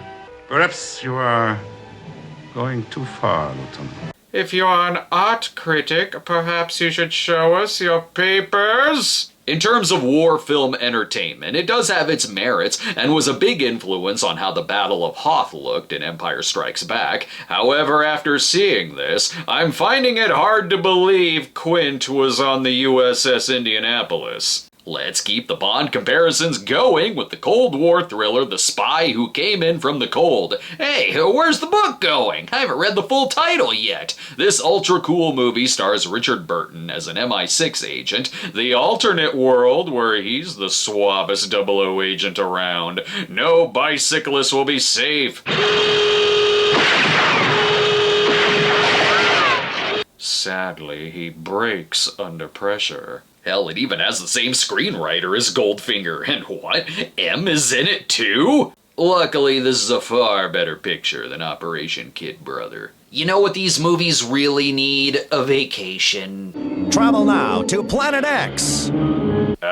Got anywhere closer? I hear Venus is very nice this time of year. When you visit the glorious Planet X, be prepared to bask in royalty when you meet King Ghidorah. That's right, while other monsters have been dicking around this year, Godzilla waited till the end of the year to come in and join forces with Rodan for the delightful buddy picture Invasion of the Astro Monster. Like with Frankenstein Conquers the World, this was another Japanese and American co-production, probably why this one also features Nick Adams. Someone was under contract. Will Godzilla help save Planet X and get their chocolate factories up and running again? Come see the movie to find out, whether you're watching this version or the one titled Godzilla vs. Monster Zero. Regardless, we will be destroying your kids' model collection. I'm sure the next one will be exactly the same. Metro-Goldwyn-Mayer presents David Lean's film, Dr. Zhivago versus Mothra. Here we've got a movie that's pretty much the go-to example whenever someone references a big epic romance of the time. The epic of a grand romantic age giving way to a new and violent order. The drama of young lovers. Ooh, it's Hoth cold here too. The film follows Omar Sharif, a physician who has to survive the revolution, and also his love for either his wife or his side piece. It's a true David Lean-style massive canvas, which captures the mood and atmosphere between the frozen landscapes and political upheaval and surprise gunfire. Dr. Zhivago is betrothed in marriage to... You took my box seats. Lean does so well with the raw emotion that it's easy to get absorbed in the story while ignoring the inaccuracies that come with the territory. For instance, I had no idea Alec Guinness also kept Zhivago locked in his cellar. It was a huge hit for the tragic love story crowd and received a whopping 10 Oscar nominations. and won 6, including for adapted screenplay. It certainly feels like the kind of sweeping Oscar-winning romantic drama that Elaine Bennis would hate. Don't worry, there will be a lighter romance out there for audiences seeking something a little more bubblegummy. On this heart of mine, saying, do not disturb, do not disturb. Ooh, I bet she took a wicked dump. Do Not Disturb, starring Doris Day and Rod Taylor, was not a hit, probably because it didn't do a whole lot to stand out from the genre. Enter the fast motion. Did you ever get so romantically carried away in London with your husband that you didn't know what side of the road you were on? Yeah, but in my defense, I was also drunk. Here they're a married couple who move to Europe, where instantly she doesn't know how a fox hunt works. I'm supposed to hold the thing, aren't I? Doris does everything here. Did you ever have your husband go off to Scotland with his secretary on business? Doris does. Yeah, I'm pretty sure every husband at 65 did the exact same thing. So yeah, it's an affair misunderstanding film, where Doris thinks her husband is cheating, so she pretends she's cheating on him instead. Yet another plot that can be solved in 5 minutes if married couples talked to each other back then. And didn't I just see this same thing in Ted V. Michael's One Shocking Moment about the married couple who moved to LA? In other words, it's the 60s. It doesn't matter what country or state you're living in, your husband will be banging his secretary because he's tired of all the money you've been spending on your clothes-changing montages. But after curing a young girl's blindness, Sidney Poitier is back, this time to save Annie Sullivan. In The Slender Thread, Sidney is a college student who is working at a crisis hotline, who then gets a call from Anne Bancroft, who tells him that she's just swallowed a bottle of pills, so he tries his damnedest to find her before she dies. He'll kick down doors, or maybe he'll also use Blofeld's hypnotism tactics, an overlooked film in Sidney's filmography, worth checking out for it being the first film to be directed by the great Sidney Pollack. From one great director to another, now we have a film from sexploitation directing queen Doris Wishman. Do you know that bad girls go to hell? I should hope so. I bought my one-way ticket decades ago. That place better not be vanilla. In Bad Girls Go to Hell, Doris actually did get some critical acclaim this time, as this is less about the titillating sex appeal and more about the paranoia and self-destruction that comes after a woman is assaulted and then flees to New York and encounters more hostile situations. Almost like the Miss 45 of its time. It still has Doris trademarks, like the awkward dubbing, but she goes for a more dreamlike atmosphere this time out. Just make sure you're an adult if you see this picture. Send the family to see Repulsion instead. If it's regular old nudie films you want, though, there's still The Raw Ones, a movie about life in a nudist colony. That's it. That's the whole picture. Oh, and it's totally making commentary about freedom of expression or something. History proves that obscenity laws have a stifling, far-reaching effect upon all books, including works which do not appeal to morbid interests. I'm at a movie called The Raw Ones. Do you really think I stay at home and read? Let's keep coming with something else from your something weird video library. It's All Men Are Apes, or at least they run around in a gorilla suit. It's the riveting story of a woman who fondly remembers her nightclub days. Who let the damn bird in the club? Forget the birds, we've got gorillas to worry about! What in God's name is going on here? This is like if the radiator scene from Eraserhead was made by Joseph Marwa. That's right, it is another Joseph Marwa movie, less political commentary this time, and instead he gives us an inside look at showbiz pizza after hours. Enough of that, it's time to end 1965 in style. That's right, with James Bond. Bond is a go-go in the air and in the water, and with more one-liners. I think you got the point. Thunderball was the 4th entry in Eon's Bond series, which was originally going to be the first, but a legal dispute delayed production. That would pay off, as this was not only the most successful Bond movie of the time, but adjusted for inflation, it's one of the biggest Bond movies of all time. Here Bond battles Spectre again to recover stolen warheads, and it's got a fantastic villain in Largo, and all the ladies he can find. Ravishing redheads, bronze brunettes. The Bond women, 007 style. Yes, as human shields. Criticized for a lot of underwater scenes, that never really bothered me because they are beautiful to look at, and while Goldfinger was my favorite of the Connery era, I still watched this one a lot growing up too, because it does have one of my favorite Connery Bond moments. Paul! Seems terribly difficult. No, it isn't, is it? Badass. 1965 was already a pretty kickin' year for movies, and going out on classic Bond is the cherry on top. It was certainly a year for explosions, but also a year for many other trademarks too. It was quite the year for twin films, be it big-budget comedies, chimp movies, or biopics. It was a year of putting a lot of exclamation points in the titles. These pictures were worth screaming about. There was also a lot of sleazy modeling agencies, a ton of a go-going. Dancing shoes got worn out this year. It was a year for artists and doctors, whether you're Dr. Zhivago, Dr. Terror, Doctor Who, or Dr. Goldfoot. Check all of their medical licenses. It was a year of Larry Storch appearances, but the big winner of 65, and this comes as absolutely no shock, the beach. 1965 was the year of the beach. That's why I didn't mention the beach in my 1964 wrap-up, because I knew 65 would have a hell of a lot more. From beach comedies to beach horror, and a point where they ran out of sand and just decided to do the same movie in the snow. It was such a big year of the beach that even non-beach movies like That Darn Cat made fun of the genre. But I'd be remiss if I didn't end 1965 with the final lesbian fact. They cannot cure themselves entirely. Sound medical treatment and advice is necessary to effect a permanent cure. The only cure for lesbianism that we know of is to inject yourself with 50 cc's of Ben Affleck. We'll see you in 1966, people. The year is over. Do you know where your lesbians are?